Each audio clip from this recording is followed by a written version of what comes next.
Non, c'est un enfant, je sais pas. Bonsoir tout le monde, merci de votre présence, mais nous ne sommes pas très nombreux. Donc l'ordre du jour aujourd'hui, c'est la sécurité d'une part, et d'autre part, nous parlerons du centre Jacques Senet. Pour la sécurité, nous avons M. Damien Vallot, commissaire central du 15e arrondissement, et Diane Afarinèche, qui est votre adjointe, c'est ça? Voilà, qui vont nous parler de la sécurité. Ensuite, nous aurons M. Gomez, qui est directeur de la protection et de la sécurité de... Le P, dernier P, c'est quoi, Paris? Prévention. Ah, merci, j'avais oublié. Merci. Et puis, nous devions... Voilà, je crois que ce seront les deux intervenants actuellement pour la sécurité. Donc, je passe tout de suite la parole au commissaire Vallot. Très bien. Merci, Madame la Présidente. Mesdames et messieurs, monsieur le conseiller d'arrondissement, je me présente, je suis le commissaire Vallot, je suis votre commissaire central depuis le 1er août 2018. J'ai eu la chance d'être rejoint par Diane Afarinèche, qui est mon adjoint depuis le 1er avril. Nous sommes 3 commissaires de police pour diriger ce commissariat qui possède un peu plus de 300 fonctionnaires de police, exclusivement compétents sur le 15e arrondissement, donc pour les habitants, commerçants et toutes les personnes qui sont amenées à fréquenter ce territoire. En plus de ces policiers qui sont attachés au territoire du 15e arrondissement, il travaille d'autres policiers qui appartiennent à des unités transversales, des BAC districales, des BAC de nuit, mais également des compagnies d'intervention que vous avez pu voir notamment à la faveur des départs de manifestations un tout petit peu plus loin, devant le parvis de la gare Montparnasse, qu'il soit gilet jaune ou autre. Donc le 15e arrondissement, c'est effectivement l'un des plus gros porteurs de la capitale pour la préfecture de police en termes d'habitation d'abord, d'habitants. Pas en termes de délinquance. Le nord-est parisien, d'où je viens, est malheureusement plus impacté que notre territoire en termes de faits constatés, en termes d'occupation de l'espace public. Néanmoins, notre travail quotidien est dense. Alors une petite présentation, mais très brève, hein, si vous le permettez, de l'organisation du commissariat, de la circonscription. Vous disposez de 2 points de rencontre avec les policiers du 15e arrondissement, que sont le 250 rue de Vaugirard, qui est donc le commissariat central, qui est ouvert 24 heures sur 24 et à partir duquel sont projetées toutes les équipes de police qui répondent à toutes les doléances, à toutes les demandes d'intervention qui sont faites par le 17 Police Secours. J'y reviendrai par la suite. Et le 12 rue Linois, alors ça fait un peu loin hein, pour vous, mais qui est le poste de police propre au quartier Beaugrenelle, et qui est ouvert du lundi au vendredi de 9h à 17h, qui fait de l'accueil du public, mais d'où aucune patrouille ne se projette, puisque toutes, je l'ai dit, partent du 250 rue de Vaugirard.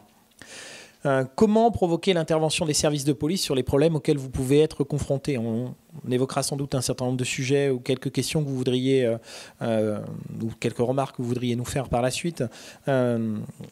Plusieurs manières. J'irai pour les cas d'urgence, ça c'est le plus simple, c'est le 17. Vous composez le 17, 24 heures sur 24, un opérateur qui décroche, qui réoriente votre demande éventuellement vers les sapeurs-pompiers ou vers le SAMU si vous êtes trompé de numéro, parce que ça arrive, puisque ce sont des plateformes aujourd'hui qui sont communes entre le SAMU et les sapeurs-pompiers de Paris. Si c'est un sujet police, il vous fera décliner votre identité, recueillir le sujet et transférera la mission par informatique immédiatement au 15e arrondissement, à charge pour les opérateurs qui sont au commissariat du 250 rue de Vaugirard de dépêcher un équipage sur place et, dans la mesure du possible, d'orienter les caméras installées par la préfecture de police et la ville de Paris sur le lieu où se commet le fait qui a justifié l'intervention que vous demandez, pour fixer les images, éventuellement une description des auteurs, ou mesurer, calibrer le volume d'effectifs qui va être nécessaire à une intervention. Sur ce point, je m'explique parce que c'est important. Le réseau de caméras est moins dense dans le 15e qu'il ne l'est sur le centre de la capitale, tout simplement parce que le plan auquel vous pouvez librement avoir accès au passage, vous allez sur Google ou tout autre moteur de recherche, vous faites Vidéoprotection Paris, vous serez envoyé vers le site de la préfecture de police sur lequel vous avez une carte intelligente. Vous pouvez y naviguer et vous voyez les points d'implantation des diverses caméras. C'est un réseau qui est parti du centre de la capitale et qui s'est densifié progressivement, une forme de toile d'araignée. Donc très concentré à l'intérieur et plus espacé à l'extérieur, avec quelques arrondissements comme le 7e où j'ai travaillé pendant 5 ans, dans lequel vous avez une densité relativement forte compte tenu, tout comme le 8e, de la présence d'institutions très sensibles de la République, le Premier ministère et nombre d'ambassades sensibles. Donc, nos opérateurs vont utiliser ces caméras pour calibrer, relever éventuellement des faits qui se commettent en flagrant délit, une agression, éventuellement un regroupement, un jet de projectile, une poubelle à laquelle on mettrait éventuellement feu, pour l'utiliser a posteriori dans le cadre d'une procédure judiciaire et surtout, je vous disais, calibrer l'intervention. On n'interviendra pas de la même manière sur un regroupement de jeunes gens qui sont 4-5, qui font du bruit, qui éventuellement tapent sur les poubelles ou s'amusent à passer avec des scooters, que sur une bande de jeunes gens qui sont en train de se taper avec une autre bande de jeunes gens et qui sont une trentaine à peu près à se battre avec des objets contondants. Donc à partir de ce moment-là, nos caméras sont importantes et là, effectivement, pour ces cas d'urgence, vous pouvez faire appel à nous. Pour les cas qui sont jugés peu urgents par vous, mais qui sont plus des expressions d'insatisfaction ou d'une souffrance particulière liée à des troubles à l'ordre ou à la tranquillité publique, vous avez plusieurs biais pour informer les services de police. Le classique courrier que vous adressez au commissaire de police, la main courante informatisée, vous vous déplacez au commissariat, vous venez nous expliquer que vous avez un différent avec un voisin, avec un copropriétaire dans l'immeuble dans lequel vous résidez, avec des personnes extérieures qui viendraient perturber. Et nous avons souhaité développer un autre mode de prise de contact plus efficace parce que l'on s'est aperçu que notre contact avec la population était en général plutôt assez satisfaisant sur les missions d'urgence. Par contre, sur d'autres missions qui étaient du ressort de la tranquillité publique, il y avait un certain nombre de problèmes que nos concitoyens ne portaient pas à notre connaissance parce que la police est au courant de tout. Non, elle ne l'est pas. Parce que la police a d'autres choses à faire, certes, mais il y a des choses qui relèvent de notre compétence et pour lesquelles on doit intervenir. Et puis parce que, on espère qu'un voisin va appeler ou on va penser que quelqu'un d'autre va forcément le faire. C'est la raison pour laquelle, au mois d'octobre dernier, nous avons créé une unité nouvelle au sein du commissariat qui s'appelle la cellule d'écoute et de traitement des doléances. Cette cellule d'écoute et de traitement des doléances, elle est dirigée par un major de police, une femme qui connaît très bien le 15e arrondissement puisqu'elle exerce depuis plusieurs décennies. Elle a exercé sur la voie publique, elle connaît extrêmement bien les différents quartiers. Et elle bénéficie d'une adresse mail dédiée qui s'appelle écoute15. Alors écoute au singulier, 15@intérieur.gouv.fr, gouv.fr. Cette adresse mail, elle nous permet quoi ? Nous sommes partis, je vous disais, d'un constat qu'il y avait des missions qui auraient tout aussi bien pu relever effectivement des services de police et qui n'étaient pas prises en compte parce que non portées à notre connaissance. Donc l'idée, c'était d'écouter, de concevoir et d'agir. C'est le triptyque qui a conduit à ce que l'un de nos collègues dans le 20e arrondissement crée cette première cellule.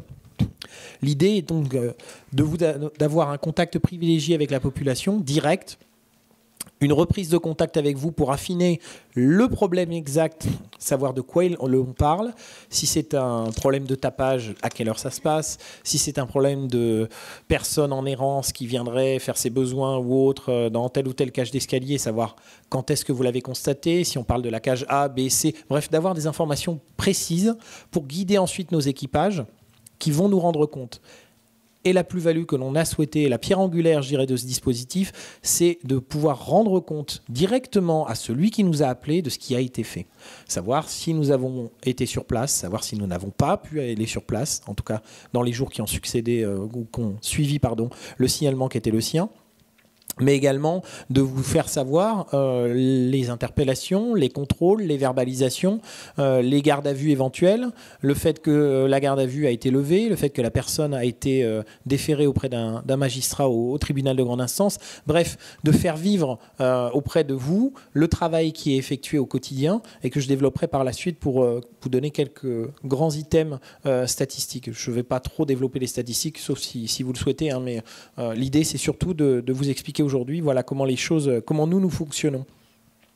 Cette cellule d'écoute et de traitement des doléances, elle est rattachée directement au commissaire central et à son adjoint. Elle est présente à toutes les réunions que nous organisons tous les jours, par lesquelles nous analysons toutes les mains courantes et par lesquelles nous faisons le détail de toutes les interventions qui ont été effectuées par les différentes patrouilles du bilan qui en ressort et de la nécessité ou pas d'accentuer l'effort sur telle ou telle adresse. Il y a effectivement dans le 15e arrondissement des secteurs ou des quartiers qui sont particulièrement impactés par des phénomènes de mésusage de l'espace public, des gens qui s'installent, alors le fait d'être dans la rue, a fortiori de couleur, c'est pas une infraction. Hein, j'enfonce des portes ouvertes, mais je préfère le dire tout de suite parce qu'on a quelques signalements quelquefois qui nous hérissent le poil. Je suis un policier républicain, en conséquence de quoi un être humain qui se trouve sur la voie publique, il a le droit d'être sur la voie publique. S'il est jeune ou s'il est de couleur, c'est pas une faute en lui-même. En revanche, quelle que soit son origine, quel que soit son âge, quel que soit son lieu de résidence, s'il commet une infraction, là, ça va m'intéresser. S'il suscite un sentiment d'insécurité par un comportement agressif, là, ça va m'intéresser en tant que policier. Tout le reste, je n'ai pas à en connaître. Pour être très clair, parce qu'on a malheureusement eu quelques cas avec des gens à qui il a fallu rappeler que les écrits qu'il nous adressait était en soi constitutif d'un appel à la haine. Il s'agit de rappeler que le policier, il agit en vertu des lois et règlements de la République. C'est un grand terrain de foot. Hein. On est à quelques... Non, ça commence ce soir, je crois. La Coupe du Monde, la Coupe féminine de football. On ne saurait sortir aucunement du terrain. Demain, France-Corée, pardon, excusez-moi. Donc, les lois et les règlements de la République. En dehors, on se met hors jeu. Et ça, nous, hiérarchie, on ne peut pas l'accepter. En conséquence de quoi, oui, notre rôle, c'est effectivement de prendre vos doléances, parfois de prendre vos récriminations, il y en aura sans doute ce soir, et ma foi, on est là pour ça, de mettre toute l'énergie qui est la nôtre et celle de nos collaborateurs au service de la population, avec les règles de droit, d'user des règles de droit. Le terrain, il est vaste. Hein, on pourra éventuellement l'évoquer. Il y a plein de choses qui peuvent être faites sous couvert de l'autorité judiciaire. Nous n'avons pas tous les pouvoirs. Et à partir de ce moment-là, de vous rendre compte, c'était l'idée de cette nouvelle cellule. Très brièvement, ça vous intéressera peut-être, les statistiques qui intéressent le quartier Pasteur-Montparnasse, donc, dont vous êtes la présidente du conseil de quartier. Sur les 5 premiers mois de l'année 2019, en comparaison des 5 premiers mois de l'année 2018, nous avons enregistré sur votre territoire 778 plaintes ou procédures judiciaires, soit une baisse de 18% depuis le début de l'année, des faits constatés, donc des faits portés à notre connaissance.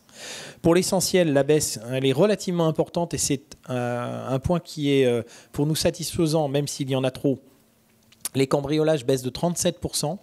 Le 15e arrondissement, l'ouest parisien et plus généralement les zones urbaines ont été lourdement impactées ces dernières années par une hausse très forte des cambriolages à la faveur de la présence de ressortissants étrangers notamment, mais également de citoyens français qui se sont spécialisés dans ces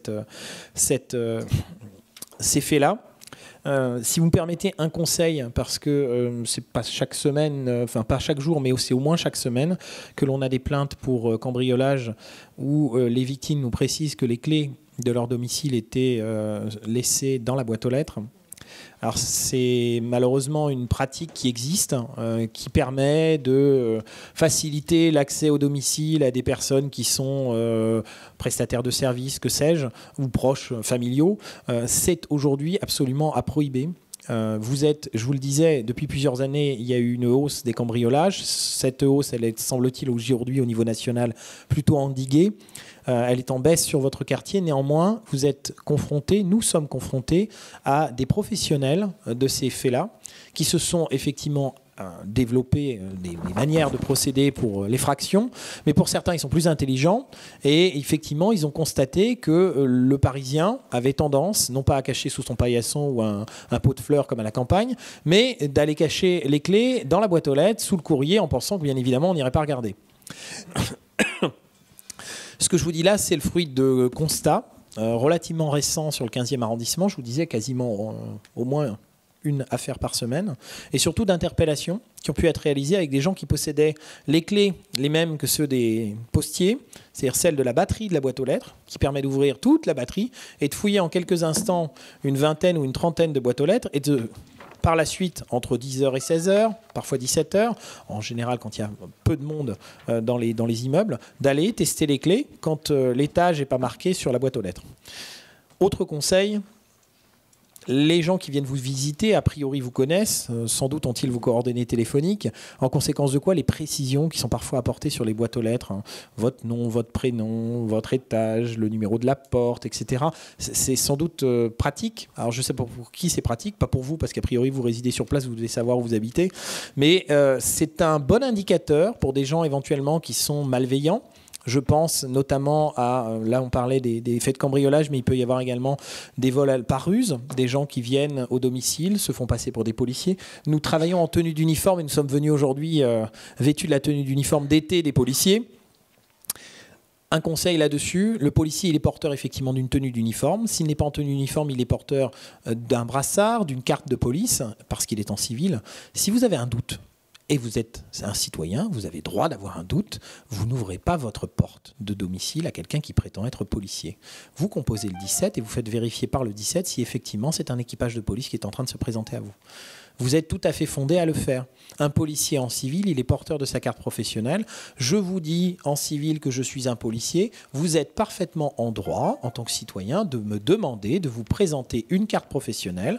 Laquelle carte professionnelle, je ne vais pas vous la remettre, mais je ne vais pas vous l'exhiber en quelques secondes en vous faisant croire, parce qu'il y avait quelque chose qui ressemblait à un drapeau tricolore dessus, que je suis un policier.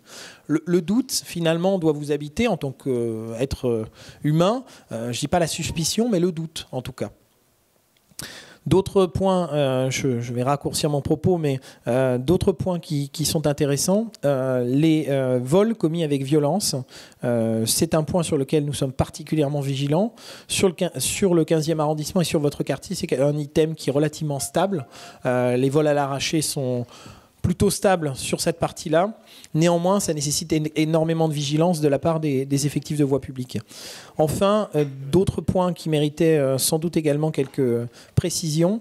Nous constatons sur votre secteur une hausse de 80%. Alors ça va vous paraître beaucoup, mais on passe de 5 à 9. Des procédures en matière de violence conjugale. J'étais invité, monsieur le maire m'avait invité hier dans un autre conseil de quartier. J'ai tenu à avoir un focus sur ce thème-là. Nous ne nous contentons jamais des hausses de délinquance, même si nous n'en sommes pas entièrement comptables. En revanche, la hausse des faits constatés ou des plaintes en matière de violence conjugale, c'est plutôt quelque chose que nous souhaitons voir, parce qu'on attaque la partie grise de la délinquance. En clair, des faits qui existent, mais qui n'étaient pas portés à notre connaissance. Je fais un développement là-dessus, si vous le permettez, parce que le 15e arrondissement, grâce à la ville de Paris et à la préfecture de police, qui ont fourni d'efforts très importants, bénéficie de structures adaptées, originales, qui font de cet arrondissement un des arrondissements les mieux dotés en matière de lutte contre les violences faites aux femmes, la lutte contre les violences intrafamiliales, qu'elles soient à l'égard effectivement des femmes, c'est l'essentiel des procédures que nous sommes amenés à traiter, des hommes, ça arrive également, ou des enfants. La préfecture de police a installé depuis plusieurs années un psychologue pour les victimes, une psychologue qui est très expérimentée, qui a un contact avec les victimes qui est absolument remarquable et qui travaille avec les services de police dans nos locaux, à côté de la brigade locale de protection de la famille, c'est-à-dire des policiers qui sont spécialisés dans le traitement de ces faits-là. La ville nous a également mis à demeure au commissariat un travailleur social. Et ce triptyque policier, psychologue pour les victimes, travailleur social, fonctionne en secret partagé. Il n'y a pas de secret entre nous. Nous partageons les informations qui sont portées à notre connaissance par des mains courantes, par des plaintes, etc. Ce qui nous permet, sur chaque déclaration qui est faite par une femme, je vous disais c'est le cas principale, qui nous déclare des violences conjugales mais pour lesquelles elle ne souhaite pas déposer plainte. 1. Nous ne sommes pas tenus par son refus. Nous pouvons judiciariser, c'est-à-dire déclencher une procédure judiciaire. L'expérience nous prouve qu'aller contre la volonté de la victime, ce n'est pas productif. C'est même contre-productif puisque la victime se désistera en cours d'instance, refusera de coopérer avec les services de police, refusera de faire constater éventuellement les blessures dont elle a été victime, bref, fera tomber la procédure et il ne pourra y avoir condamnation de l'auteur. En conséquence de quoi, lorsque nous sommes confrontés à ce type de refus, le psychologue ou l'assistant social, suivant les circonstances, va reprendre attache avec la victime, va la faire venir au commissariat, va entretenir des conversations téléphoniques avec elle pour l'amener à révéler des faits de nature pénale, pour l'amener quelquefois à révéler des faits qui sont beaucoup plus graves que des violences qui relèvent d'un délit, mais qui peuvent éventuellement, je vous dis, révéler des faits de nature criminelle, des viols, des agressions sexuelles. L'agression sexuelle est un délit, mais le viol, effectivement, conjugal est un fait qui arrive et qui se commet, y compris dans les arrondissements ouest dits bourgeois de la capitale. Ça arrive partout dans tous les milieux sociaux. En conséquence de quoi, l'effort qui est porté sur ce thème-là doit nous permettre, bien évidemment, avec le tissu associatif en la matière, de capter les victimes, de les recevoir dans les meilleures conditions possibles, pour ensuite permettre à l'auteur d'être pris en compte par l'autorité judiciaire et de cesser les faits qu'il a commis, voire de lui enjoindre un contrôle judiciaire extrêmement restrictif qui pourra conduire à lui interdire de se présenter au domicile conjugal, fût-il propriétaire du dit domicile, de lui interdire de reprendre contact avec la victime, bref, d'avoir des contraintes extrêmement fortes contre cette personne qui, derrière, s'il les enfreint, déclenchera une intervention policière. Ça peut aller aujourd'hui, le parquet de Paris a poussé l'expérimentation plus loin encore, jusqu'à la remise, alors c'est dans des cas vraiment très limités, où la dangerosité du conjoint est extrême. Un cas dramatique cette nuit sur le 93, malheureusement, prouve que ces faits-là existent. La femme peut se voir remettre un téléphone ou sur simple pression, il y a une alerte auprès des services de police qui se dépêchent toutes affaires cessantes auprès du domicile ou de son lieu de travail suivant la géolocalisation du téléphone. Donc sur ce thème-là, j'ai été un peu long, je vous prie de m'en excuser, mais ça me tenait particulièrement à cœur de vous expliquer que notre action est loin d'être parfaite, j'en suis parfaitement conscient, sans quoi on n'aurait pas de travail avec mon adjoint, mais que la bonne volonté, elle est là, le déploiement des forces est effectif et que surtout nous tentons chaque jour de nous améliorer par cette initiative de la cellule d'écoute et de traitement des doléances, de vous rendre compte, à vous qui êtes ceux pour lesquels on travaille, nous sommes un service public 24 heures sur 24, notre vocation c'est de travailler pour les habitants, de vous rendre compte et c'est l'objet aussi de notre présence ici. Merci. Merci à vous parce que c'était particulièrement intéressant tout ce que vous nous avez annoncé. Est-ce que Madame Ferranèche a des précisions à apporter? Non ? Tout a été dit. Alors, je vais passer la parole à Monsieur Gomez et ensuite, on ouvrira le débat. Merci, Madame. Merci, Monsieur le Commissaire.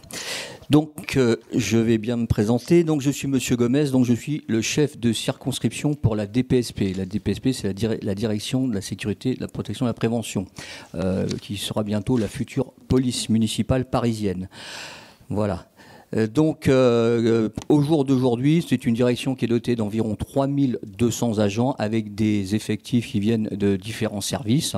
Le cœur du réacteur est composé des inspecteurs de sécurité de la ville, des ASP. Donc les ASP, ce sont les agents, enfin ce qu'on appelait les anciennes pervenches, les gens qui verbalisaient le stationnement, le payant à l'époque.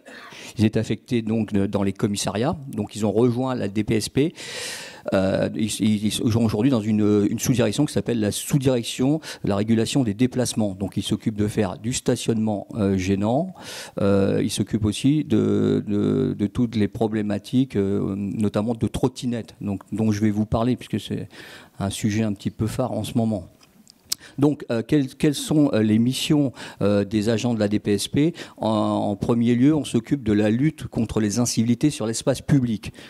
Donc vous êtes dans un secteur qui est malheureusement pas très propre, je l'ai encore constaté en venant, puisque j'ai l'œil, je regarde, on voit encore beaucoup de choses qui ne devraient pas être, des dépôts sauvages, les gens qui continuent à jeter les mégots malgré les nombreuses verbalisations, puisqu'il faut savoir qu'on verbalise les mégots à hauteur de 68 €. Bon, mais enfin, ce sont des batailles que l'on gagne sur du long terme. On l'a vu notamment avec les déjections canines, où ça a été très long à faire évoluer les mentalités. Donc on s'occupe également de tout ce qui est sécurisation des équipements municipaux, les parcs, jardins, les écoles, les crèches, tous les équipements sportifs, tout ce qui appartient à la ville. Et justement, on se met aussi en configuration de la future police municipale et on fait maintenant de ce qu'on appelle des opérations de visibilité, c'est-à-dire que sur une semaine, en fonction des plaintes qui nous sont transmises, eh bien sur différents créneaux horaires, on se poste devant une école, devant un jardin, devant un métro, là où on nous a signalé des problèmes, et on fait de la visibilité, on va au contact des administrés, on montre notre présence, une présence d'agents en uniforme. Il faut savoir que l'idée aussi de cette future police municipale, c'est de s'inscrire dans la complémentarité de la police nationale, hein, bien sûr, de travailler sur tout ce qui est registre de la tranquillité publique et de la proximité. Donc à ce propos, il y aura un numéro d'appel, ça s'appellera Allo Incivilité, qui va être mis en place très prochainement, qui permettra aux administrés d'effectuer des signalements en circonscription directement, ce qui n'est pas le cas aujourd'hui. Aujourd'hui, on ne peut pas nous joindre. Demain, ça va être le cas. On pourra signaler un problème de lampadaire qui est cassé, enfin tout ce qui est des incivilités. Donc effectivement, ça sera entre 9h et 17h. Tout ce qui n'aura pas de caractère urgent, et donc les services iront sur place et effectueront l'enquête et la mission. Après, on ne sera pas tenu de rendre compte à la personne qui nous a... Après, on verra. Pour l'instant, si vous voulez, on n'est pas capable de se projeter sur le nombre d'appels. C'est un petit peu l'inconnu. Effectivement, si on devait avoir une centaine d'appels par jour, ça risquerait d'être très compliqué. Voilà, donc là-dessus, c'est le petit bémol, on va dire. Mais enfin, bon, il y a quand même cette volonté d'aller vers les administrés et de proximité. Donc, je vais vous faire un petit focus donc, sur cette problématique des trottinettes. Il faut savoir que la mairie de Paris a pris ce problème à bras-le-corps. Elle a tout de suite organisé une réunion à l'hôtel de ville avec l'ensemble des opérateurs, donc une quinzaine aujourd'hui. Elle a essayé de les raisonner. Ils se sont engagés à respecter un code de bonne conduite, ils ont signé une charte, mais enfin bon, on voit bien que c'est quand même pas, c'est pas au point. Donc depuis le mois d'avril, on a organisé une quinzaine d'opérations de répression sur les stationnements anarchiques et sur la circulation sur les trottoirs. D'accord ? Tout ceci a débouché bien évidemment sur des verbalisations, 55 € pour le stationnement, 135 pour la circulation sur le trottoir et mise en fourrière de la trottinette. À charge pour l'opérateur de venir la récupérer, moyennant une petite contribution de 55 € par jour. Donc voilà. Et depuis le mois de juin, il y a une opération par jour sur l'arrondissement. Donc voilà, on voit bien qu'il y a vraiment une volonté de réguler ce phénomène, hein, qui est un réel phénomène. Et la mairie souhaite vraiment réduire de manière drastique le nombre d'opérateurs. Comme je vous le disais, il y en a 15, ils veulent passer à 2. Oui, toutes les trottinettes que vous voyez, électriques, oui, bien sûr. Mais enfin, même avec une trottinette normale, on n'a pas à circuler sur le trottoir. Hein. Pardon ? Sur les couloirs de bus. Enfin, sur les couloirs de bus, sur les couloirs, les pistes cyclables. Ah oui, mais vous me parlez de votre fille. Là. Non, mais moi, je vous parle pas. Je vous parle vraiment de ce qu'on voit là, des gens. Ça circule de partout. C'est extrêmement dangereux. Il y a des personnes qui se font renverser. Donc voilà, non, c'est pas pour les enfants. Bon, voilà.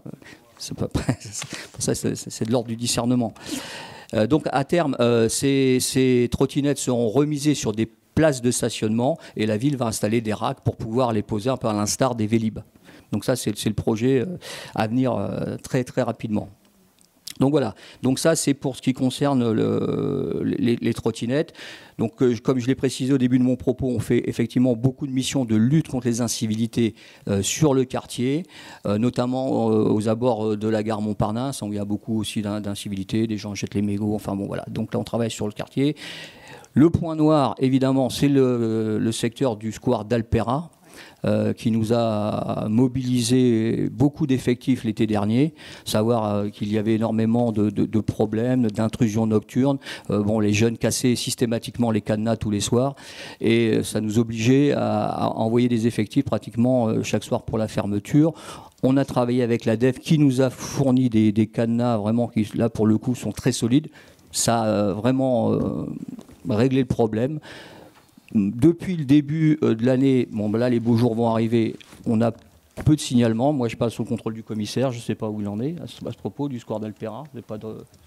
On n'a rien pour l'instant. On a eu une petite actualité la semaine, il y a 15 jours, pour une enquête qui est en cours. On continue d'avoir quelques faits qui nous sont signalés et nous sommes saisis d'une enquête pour violence à caractère homophobe sur ce quartier-là et qui implique des jeunes gens que l'on connaît bien.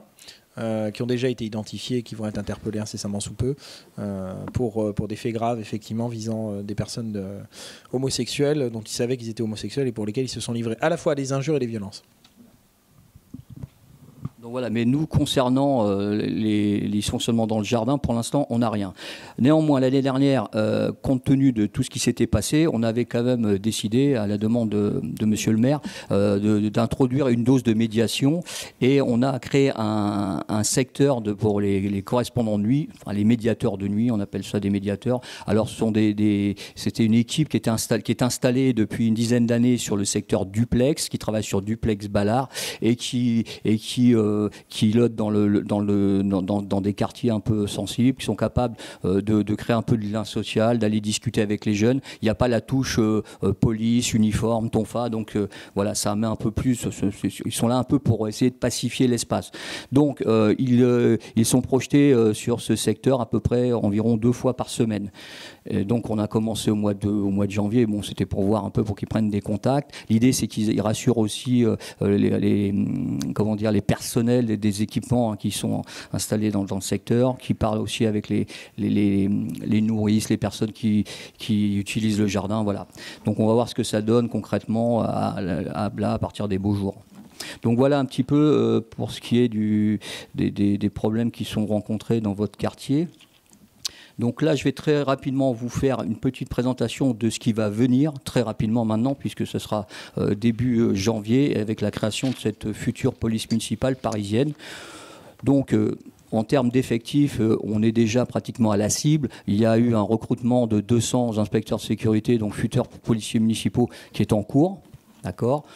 Donc les missions pour l'instant resteront inchangées, c'est ce qu'on fait actuellement, la lutte contre les incivilités, la sécurisation des équipements, des missions de visibilité, donc beaucoup plus de proximité, avec l'idée vraiment d'être visible sur l'espace public et d'optimiser le temps passé sur l'espace public. Ça, c'est vraiment l'objectif, d'être au plus près des administrés. Voilà. Donc, bien évidemment, comme je l'ai dit au début de mon propos, complémentarité avec la police, renforcement des partenariats avec les services, bien qu'ils ils existent et qu'ils fonctionnent, hein, puisque moi je travaille chaque jour avec M. Martinez, M. Pinet, mes collègues de la DPE, mes collègues de la DEV. Donc là, c'est quelque chose qui est parfaitement rodé. C'est-à-dire que quand il y a des problématiques de SDF ou de mendiants, on demande à la DPE de venir pour nettoyer l'emplacement, hein, pour éviter que ça se paupérise. Et nous, derrière, on sécurise. Donc voilà, tout ça, c'est du travail que nous effectuons au quotidien. Voilà, même si on sait très bien que pour les SDF, c'est compliqué parce qu'on ne peut pas les obliger à partir. Voilà, on est contraint aussi par des règles, mais on essaie toujours de faire au mieux et de faire en sorte que les gens voient que nous effectuons une action et dans tout ça dans le respect de la dignité de chacun. Donc je vous ai parlé de ces missions de visibilité. D'ailleurs, notre directeur, qui est un ancien commissaire général de la police, a tout de suite décidé d'augmenter le nombre de VTTistes. Dans ma circonscription, j'ai 8 VTTistes, on va passer à 15. Ouais, donc vous voyez, plutôt on préfère voir des gens sur des vélos que des gens dans des voitures. Parce que le temps passé dans des voitures, finalement, c'est pas du temps qui est tellement utile. Même s'il y a besoin pour aller d'un point A à un point B, on préfère que les gens soient sur des vélos ou en îlotage.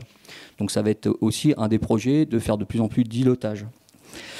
Donc voilà. Donc l'intérêt aussi de cette nouvelle police municipale, c'est que nos agents, notamment les inspecteurs de sécurité, vont obtenir ce qu'on appelle la PGA 21, ce qui va leur permettre d'augmenter leurs prérogatives. Ils pourront eux aussi faire du stationnement gênant, de verbaliser les trottinettes. Aujourd'hui, ils ne peuvent pas le faire. C'est seulement les ASP qui peuvent le faire. Donc, vous voyez, donc leurs compétences vont augmenter, leur crédibilité aussi, hein, c'est-à-dire que le regard des administrés va être différent parce que je ne suis pas sûr que si je vous pose la question qu'est-ce qu'un inspecteur de sécurité, vous allez être capable de me répondre, même si aujourd'hui ils sont habillés de la même façon. Vous voyez, vous allez les confondre certainement, mais voilà. Donc là au moins ça sera très net, et pour nos agents ça sera beaucoup, je pense et je l'espère, plus facile de travailler. Donc voilà en gros ce que je voulais vous dire sur mon service et ce qu'il va devenir. Voilà.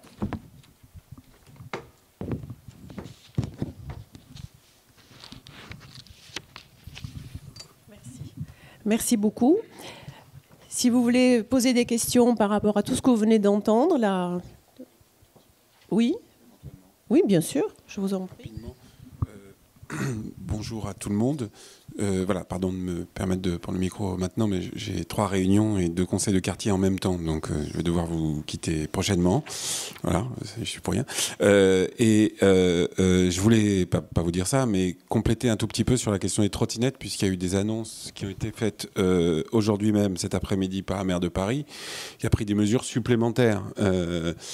Donc dans les mesures supplémentaires, alors pour Monsieur Gomez, vous l'avez expliqué, mais le problème est un problème de cadre juridique sur ces nouveaux engins, ça vous le savez maintenant. La loi est encore, une loi qui a été demandée par des élus de tous bords du reste, est encore pas encore votée et donc pas encore d'arrêté, et les décrets d'application vont mettre du temps du coup à sortir. Donc on est dans une zone assez inconfortable pour prendre des décisions, qu'on soit, que ce soit la ville de Paris ou la mairie du 15e, tout le monde est dans une situation compliquée face à ces nouveaux usages et ces nouveaux véhicules qui sont apparus. Reste que tout le monde fait le constat, moi comme vous, que c'est d'une dangerosité incroyable, qu'on voit des gens d'abord prendre des risques pour eux-mêmes, pour leur santé, que l'accidentologie sur ces types de véhicules est très importante du coup, qu'il y a des risques évidemment pour les personnes âgées, les personnes en poussette, que ces trottinettes sont fichues n'importe où et gênent la circulation. Donc c'est un problème vraiment important, sans compter que je crois qu'écologiquement c'est désastreux, puisque les batteries de ces véhicules ont une durée de vie assez limitée et que certaines personnes se permettent d'en jeter dans la Seine. Voilà. Donc par rapport à tout ça, l'ensemble des maires d'arrondissement de tous bords et la maire de Paris ont vraiment pris le problème à bras-le-corps dans la mesure de leur attribution. Et donc là, les mesures qui ont été prises supplémentaires, qui ont été annoncées cet après-midi par la maire de Paris, c'est d'une part de demander aux opérateurs de brider en fait la vitesse sur les trottinettes. Donc la vitesse va être bridée à 18 km/h et donc déjà ça va permettre de limiter, et à 8 km/h dans les aires piétonnes et les zones de rencontre. Alors 8 km/h, ça ne permet pas vraiment en fait de faire de la trottinette de manière et de rester dessus, parce que 8 km/h c'est limité. Donc ça, évidemment que pour les zones piétonnes. Il ne s'agit pas d'interdire ce mode de véhicule totalement, il s'agit pour les gens qui sont respectueux, qui ont leur propre trottinette, et évidemment pour les enfants, voilà, c'est un autre sujet évidemment. Mais en tout cas, donc ça va être mis en application. Donc ça va peut-être améliorer grandement les choses, en tout cas je l'espère. La maire de Paris a proposé au préfet de police donc la signature d'un arrêté conjoint qui interdira à ces trottinettes de circuler et de stationner sur les trottoirs. Donc les trottinettes n'auront plus le droit de stationner sur les trottoirs.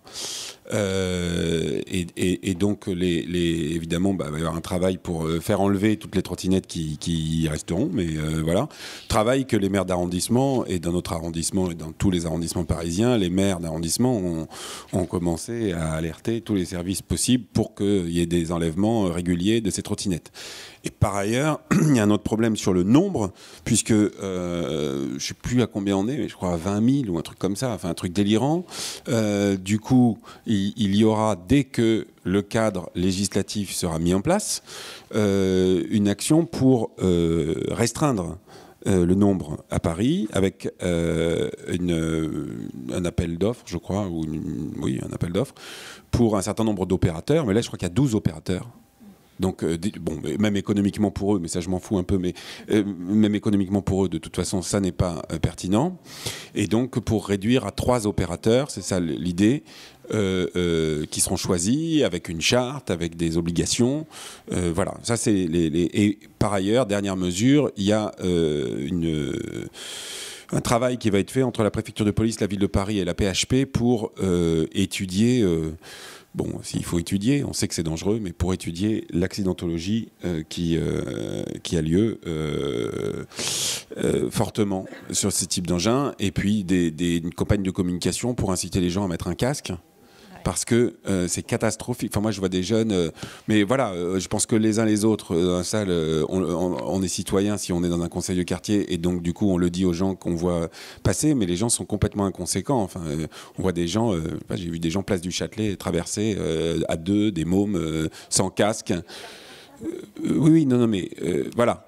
Donc, je ne sais pas si c'est un symbole de notre monde, mais en tout cas, c'est pas une fatalité. Et je crois que là, l'ensemble des élus ont pris la mesure des choses et essayent de prendre le plus de mesures possibles.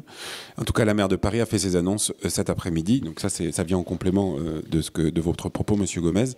Et on attend que l'État vote la loi qui permettra de réguler ça au niveau national.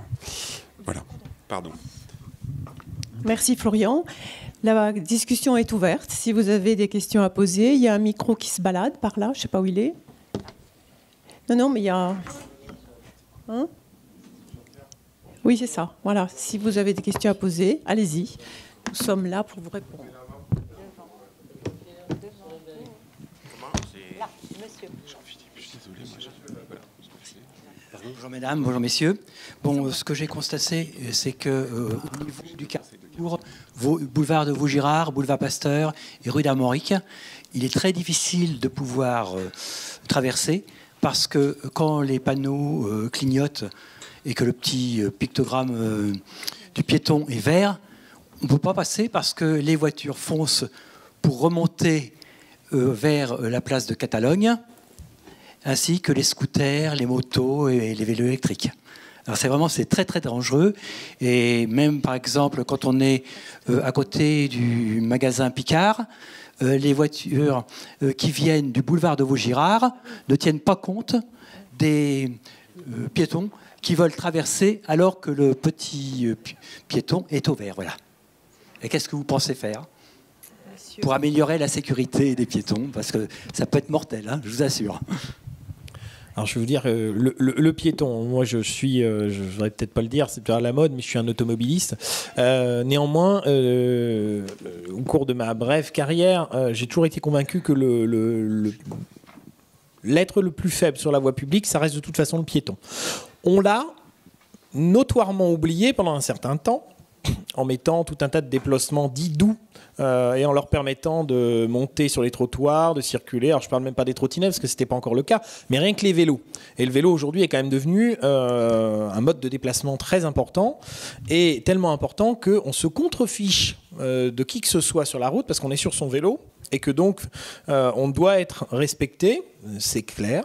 On doit être protégé, c'est clair, mais on doit être respectable également d'autrui, ou respectueux plutôt d'autrui. Donc là-dessus, je viens du 10e arrondissement, je vous l'ai dit. On s'était fait quelques ennemis sur place parce que nous avions mené des campagnes de contrôle sur quelques rues ciblées comme étant soit anxiogènes, soit accidentogènes, à l'encontre de vélos, mais à l'encontre d'autres usagers, notamment des deux roues motorisées qui remontaient des sens interdits, pour ne pas les citer, et qui se contrefichaient de la manière dont les piétons étaient... engagés ou pas engagés. Il y a eu effectivement une réforme législative récente qui a permis de réaugmenter le montant de la contravention pour le refus de priorité à piétons. C'est un sujet qui a mobilisé notamment les personnels de la direction de l'ordre public et de la circulation. Nous sommes plusieurs directions de police au sein de la préfecture de police. Nous faisons tous du travail de police, mais nous faisons des métiers qui sont complémentaires mais différents. Pour notre part, nous sommes le médecin généraliste de la préfecture, on fait à peu près tout.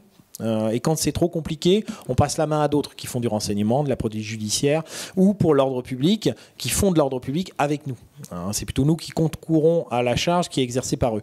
Et dans la partie ordre public, vous avez une partie circulation qui auparavant était notamment composée d'ASP qui ont rejoint les rangs de la ville de Paris. Et même sans ces effectifs ASP, il y a des campagnes qui sont lancées avec la DOPC pour cibler ces comportements qui refusent de céder la priorité aux piétons, avec des contraventions à la clé. Alors j'ai plus le montant en tête, mais c'est un montant qui est relativement dissuasif et qui vise justement à rappeler à tous les usagers de la route que l'être le plus faible, ça reste le piéton, et qu'en conséquence de quoi engager, y compris au rouge, même s'il fait une faute. Hein, le code de la route, vous l'enfreignez, on est bien d'accord, quand vous franchissez. Mais dans tous les cas, vous devez être respecté et vous devez, en tout cas, pas vous faire rouler dessus, ni par un scooter, ni par qui que ce soit. Donc oui, il y a des actions qui sont menées. Si je vois à peu près hein, le Picard auquel vous faites référence, à l'angle effectivement du boulevard de Vaugirard, on pourra éventuellement y organiser. C'est quel créneau horaire, si vous me permettez, pour être précis, qui vous, à votre sens... oui. Oui. Des fois, il n'y a pas de monde, donc on est tout seul. Hein. Et puis, bon, peut-être qu'il faudrait un feu rouge, je ne sais pas. Parce que les feux rouges, ils les respectent. Et il existe déjà. Il existe, il y a ceux qui, effectivement, ceux que vous évoquez, c'est ceux qui tournent à droite pour redescendre vers la Tour Eiffel et qui se contrefichent, alors que si pour eux c'est vert, pour le piéton, par définition, c'est vert aussi. Oui.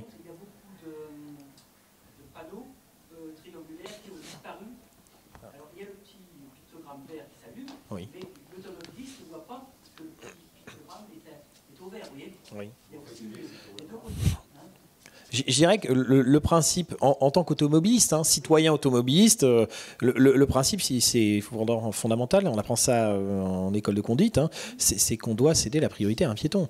Donc c'est vrai qu'il faut rappeler sans doute ces principes élémentaires à un certain nombre d'usagers, qu'ils soient encore une fois deux roues motorisées ou pas, d'ailleurs, parce que le cycliste n'a pas priorité sur le piéton, sur un passage piéton. Même s'il met sa sonnette, sa corne de brume ou que sais-je, et quand il passe au milieu des piétons, c'est pas acceptable non plus. Je vous disais qu'on s'était fait quelques ennemis, c'était notamment avec effectivement le groupe de pression que représentent les usagers des deux roues non motorisées dans Paris. Oui, j'ai bien compris. On va y organiser en tout cas prochainement un contrôle. Pour les cyclistes, il existe un code, le code du cycliste par Dalloz. Il existe un code de la route également chez Dalloz et je ne m'avancerai pas trop, mais je ne suis pas certain que l'un comme l'autre soit complètement respecté par les uns et les autres. Ou plutôt, j'en suis convaincu. Monsieur, je voudrais vous demander que faire lors de tapages nocturnes dans une cour. J'habite rue du Docteur Roux. C'est une grande cour qui est bordée par plusieurs immeubles. De temps en temps, quand il y a un tapage nocturne qui dure jusqu'à 2-3 heures, on peut fermer ses fenêtres. Il m'est arrivé d'avoir des personnes qui rentraient systématiquement à 2 heures du matin, qui ouvraient leurs fenêtres et qui mettaient de la musique à fond jusqu'à 6-7 heures. Qu'est-ce qu'on peut faire dans ce cas? J'ai essayé de joindre le syndic. Les gens ne savaient pas quel était leur syndic. Je ne pouvais pas dire où ils habitaient. Je savais le numéro de l'immeuble qui était rue Falguière, mais je ne savais pas où ils étaient. Je n'ai pas su quoi faire. Alors, la théorie et la pratique, si vous me permettez. En théorie. Alors, vous parliez de tapage nocturne. En tant que policier, je vous parlerai de tapage parce que qu'il soit nocturne ou diurne, je ne connais pas de différence du point de vue du code pénal. Il n'y a pas de différence. Ça n'existe pas. Il n'y a pas une heure à partir de laquelle vous avez le droit de faire du bruit le matin et une heure à partir de laquelle vous n'avez pas le droit de faire du bruit. On a traversé des évolutions législatives qui ont été assez incertaines. Aujourd'hui, c'est relativement certain. Le policier, à l'oreille, constate l'infraction de tapage, établit une contravention, laquelle est transmise à l'officier du ministère public, c'est-à-dire qu'il va poursuivre l'auteur de l'infraction. Sur le 15e arrondissement, ce sont des sollicitations qui sont très fréquentes pour des tapages. Et là, je vous le disais, moi, en tant que policier, je connais ni tapage diurne ni tapage nocturne, uniquement le tapage. C'est un fait qui peut justifier un appel au 17, police secours. Ça, c'est pour la théorie. En pratique, vous pouvez le faire. En pratique, je ne pourrais en aucune manière vous garantir le déplacement dans les heures qui suivent d'un équipage de police. Il est des moments où effectivement j'aurai suffisamment d'équipage avec ma collègue pour que les équipes se transportent sur place, identifient l'appartement, relèvent la contravention, verbalisent le contrevenant et quittent les lieux, fassent cesser au passage théoriquement la nuisance. Et derrière, ce que nous souhaitons, ce que nous avons mis en place, deux choses un peu innovantes. On essaye, je vous dis, de pousser le feu pour être un peu plus efficace et pédagogique. Sur les tapages dont on a pu constater effectivement qu'ils étaient nombreux et surtout facteurs d'insécurité ou en tout cas d'insatisfaction de la part des habitants qui, eux, ne demandent qu'à vivre sereinement ou à dormir, c'est que le droit me permet, en tant que commissaire, lorsque je constate une infraction et que j'ai un requérant, ce que je fais, d'informer le requérant de l'existence d'une contravention qui a été établie contre une personne que ladite contravention est transmise à l'officier du ministère public et qu'en conséquence de quoi je lui joins au courrier un formulaire type qui lui permettra gratuitement de solliciter des dommages et intérêts contre la personne qui a été auteur d'un tapage qui a été constaté par les services de police. Quand je vous disais c'est la théorie et la pratique, en pratique c'est ce qu'on fait. On n'a pas un volume énorme parce qu'encore une fois, même si on en traite beaucoup, on arrive souvent alors que le tapage est terminé, ou on arrive et on ne verbalise pas nécessairement parce que ce que vous considériez comme un tapage s'est amenuisé et quand le policier arrive... ça ne servira à rien, c'est malheureux mais le droit est ainsi fait, ça ne servira à rien de m'adresser éventuellement une vidéo avec du tapage pour faire dresser une contravention. Ça n'est pas possible, il faut que le policier le constate de visu ou à l'oreille, de fait. En revanche, ça m'informera éventuellement de regroupements récurrents, de jeunes gens ou moins jeunes qui viendraient dans la cour d'un immeuble ou dans un appartement. Vous avez la possibilité de faire le 17 ou si c'est quelque chose, je vous dis, qui est très récurrent d'ailleurs, pas forcément besoin d'être très récurrent, c'est une faute de français, d'écrire à cette cellule, vous écrivez un mail, écoute15@intérieur.gouv.fr, vous leur signalez que régulièrement, rue du Docteur Roux, vous avez ces jeunes gens ou moins jeunes qui, en rentrant de soirée, finissent chez eux en mettant les fenêtres ouvertes, ce qui va être à la mode pour les mois qui viennent, et mettent la musique à fond, de façon à ce que, à défaut d'y venir tous les jours, on y vienne sur des créneaux horaires qui sont justement ceux que vous ciblez comme étant gênant pour constater le tapage. Une dernière chose pour les tapages qui s'exercent sur la voie publique. Je suis heureux de vous en faire l'annonce parce que je l'avais annoncé dans un conseil de quartier il y a quelques mois maintenant, que nous essaierions de dupliquer ce qu'on faisait sur le canal Saint-Martin qui marchait plutôt pas mal. Nous en sommes à 2, alors c'est pas beaucoup mais il faut se lancer, 2 objets servant à mettre de l'ambiance sur la voie publique, des petites enceintes et des grosses enceintes qui ont été saisies. Encore une fois, le terrain de jeu, je vous l'expliquais, il est là, on ne peut pas faire autrement que de le respecter. En revanche, il est très vaste. Et au titre des tapages, existe une peine complémentaire que l'autorité judiciaire peut prononcer, qui est la confiscation de la chose ayant servi à commettre l'infraction. C'est-à-dire que sur la voie publique, et uniquement la voie publique, donc ça ne concerne pas malheureusement vos voisins qui mettent la musique à fond, mais celui qui se retrouve dans la cour de l'immeuble, partie voie publique, pas la partie privative, et qui se met cette petite enceinte qui coûte 150 €, qui pose comme ça, qui ressemble à une canette de coca par exemple, et qui va, elle, cracher des décibels à un volume infernal, et bien celui-là, on peut lui confisquer. C'est légal.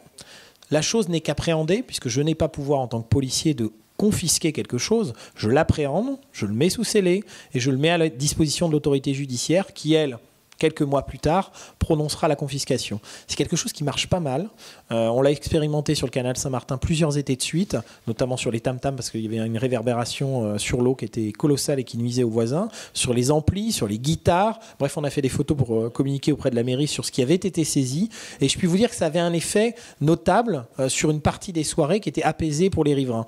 Le but, c'est quand vous avez ce type de regroupement, ce type de nuisance qui se reproduit parce que les gens considèrent qu'effectivement l'espace public est à eux surtout et moins à vous, et que leur quiétude à eux, ou leur droit à eux, c'est de faire du bruit et pas à vous de dormir, eh bien, il y a des règles qui existent et qui permettent effectivement de leur rappeler qu'il y a une nécessité de vivre ensemble et de respecter les uns les autres, et que ça peut être jusqu'à la confiscation, l'appréhension plutôt, de l'objet ayant servi à commettre l'infraction en vue de sa confiscation. Voilà.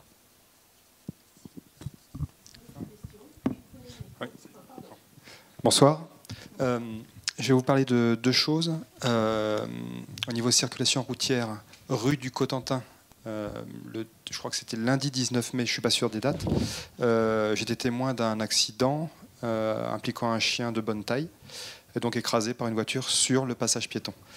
Rue du Cotentin, c'est une rue qui est légèrement descente, et les voitures, les motos roulent vraiment très vite ici. Le passage piéton dont je parle, il est situé 28 bis rue du Cotentin. Il donne accès au parc, à une école maternelle, à une crèche, et dans la même rue du Cotentin, il y a encore une autre crèche. Et donc ce passage piéton est très emprunté par des enfants, des familles, un peu tout le monde, des poussettes. Et j'avais vu un responsable de la mairie il y a 7 ans à peu près, qui devait faire des travaux pour mettre des ralentisseurs, donc quelque chose de physique. Et ça n'a pas été fait parce qu'il y avait tout le temps des travaux dans cette rue. Est-ce que maintenant ça va être fait ou pas pour vraiment éviter un drame autre qu'un chien? Voilà pour cette partie circulation. Et j'aimerais revenir sur le square d'Elpera, je crois, juste en face. Donc j'ai été témoin de la fameuse agression qu'il y a quelques semaines ou un mois, de la personne qui s'est fait arracher le sac. Donc tout ça, ce sont des traquenards en fait organisés par les jeunes qui surveillent les passages et dès qu'ils voient une femme seule, viennent l'agresser juste en face du 28 bis et s'enfuient dans la rue piétonne qui est juste à côté du square. Donc là, on a essayé d'intervenir avec les voisins, mais on n'a pas réussi. La femme, les policiers sont arrivés après. Et ce fameux square, en fait, la nuit, il est squatté, effectivement. Il y a des lampadaires qui ont été mis, alors je ne sais pas pourquoi, parce qu'apparemment, il n'y a pas de caméra. J'ai regardé, il n'y a pas de vidéosurveillance, ni rue du Cotentin, ni sur le square. Il y en a peut-être... Comment ? Oui, mais elle donne pas de ce côté-là. Et ça serait peut-être bien d'en mettre une à l'angle de la rue d'Armorique et du Cotentin, peut-être. Voilà, c'est tout ce que j'avais à dire. Merci.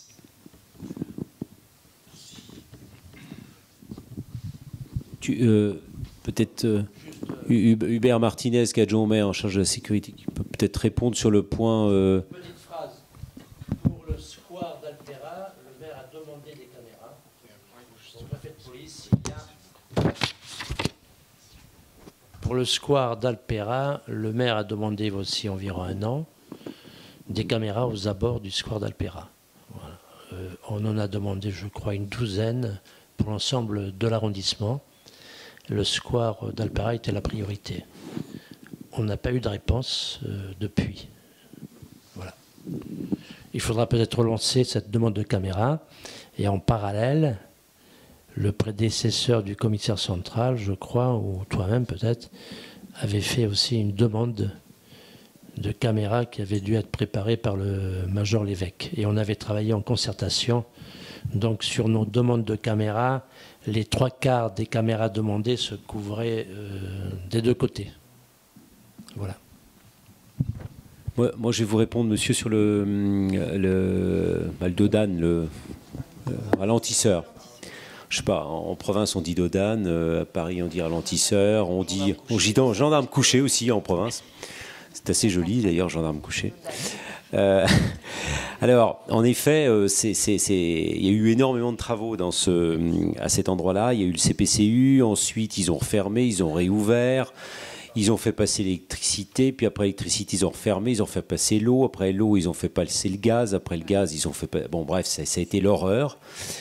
Pour m'être déplacé des dizaines de fois à la demande de riverains dans cette partie-là, j'ai été malheureusement attristé de voir dans quel état ils avaient... ils laissaient la chaussée, mais aussi l'espace public constamment ouvert, et ça a duré au moins 2 ans. Au moins 2 ans. Quand je dis 2 ans, c'est peut-être même 3 ans, les travaux ont duré. Sur ce ralentisseur, j'en savais rien en fait, je suis pas du tout au courant.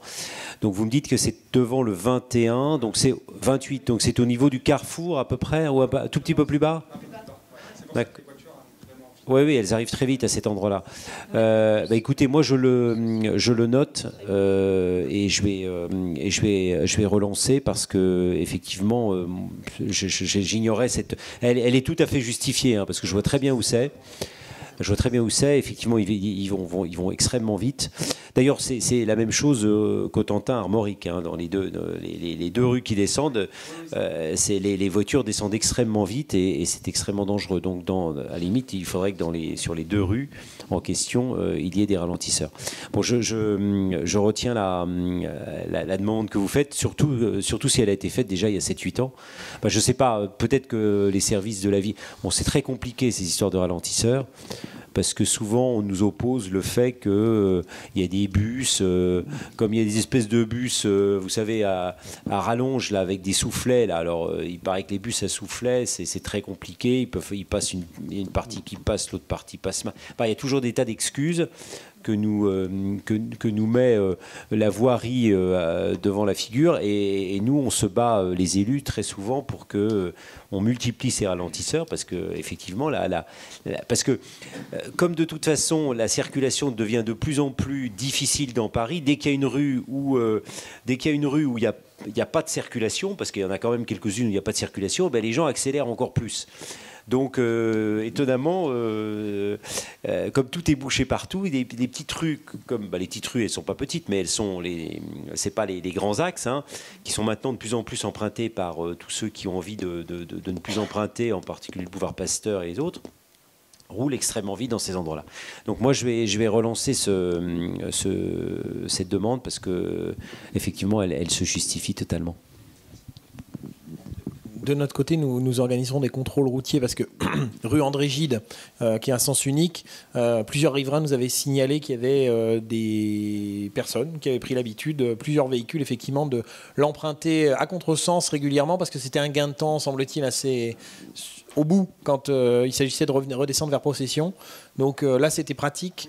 Donc on a fait quelques contrôles routiers. Encore une fois, le but, c'est pas d'être dans la productivité et d'avoir 50 contraventions, parce qu'en général, ça ne concerne pas 50 personnes, mais on a fait quelques contraventions qui ont été plutôt pédagogiques, puisque ceux qui nous avaient sollicité nous ont dit qu'a priori, ils n'en avaient plus vu par la suite. En tout cas, ils n'avaient pas été surpris et s'étaient sentis... Je ne veux cibler personne. C'est ça, oui, effectivement. Mais oui, voilà, donc on pourra décaler éventuellement des contrôles sur des périodes un peu critiques d'horaire de sortie d'école ou autre, plutôt fin d'après-midi, vers ce secteur-là. Jean-Pierre, ça vous ennuie de vous lever, de faire passer le micro, s'il vous plaît? Oui, merci. Justement, dans cette rue André Gide, il y a des tricycles de touristes qui passent ici aussi, pas à contresens parce qu'il y a une piste cyclable, mais des fois c'est dangereux. C'est des gros tricycles qui sont au niveau de la Tour Eiffel, tout ça, et ils viennent par ici, je ne sais pas pourquoi. Je ne sais pas si vous les avez déjà vus, je pense que c'est des pays de l'Est, je ne sais pas si c'est... Je les connais très bien, malheureusement. D'accord. Donc des fois, dans le virage, justement, près de la rue du Cotentin... C'est les fameux tuk-tuk, dont vous avez sans doute entendu parler, effectivement, voilà, qui sont chassés par les uns et les autres, parce qu'effectivement, alors bon, ça s'est un peu moralisé, mais ça reste effectivement parfois très aléatoire quant à leur manière de respecter les autres usagers de la route. Les règles du code de la route, j'en parle pas, parce qu'effectivement... Et puis certains étaient dotés d'assistance électrique excédant ce que la loi leur permettait, qui conduisait à ce que ces véhicules-là doivent être immatriculés. C'était quasiment des véhicules motorisés.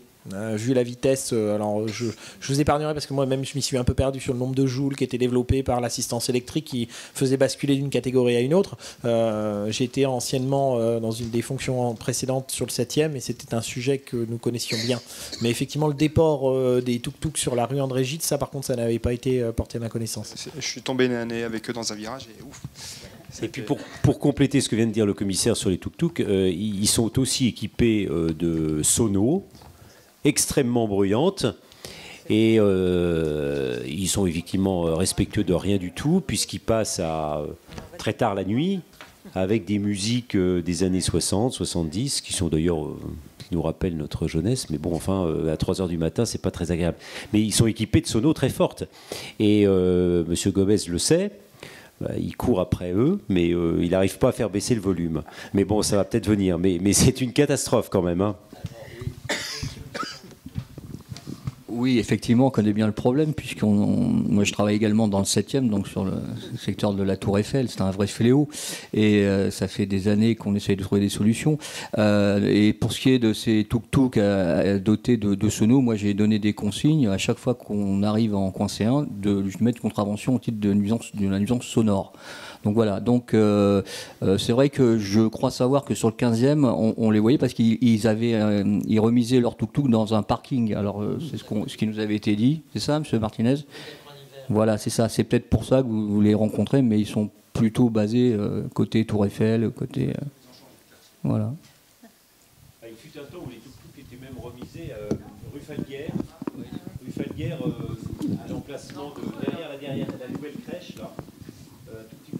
Sur votre gauche, il y a des parkings derrière et ils étaient remisés là.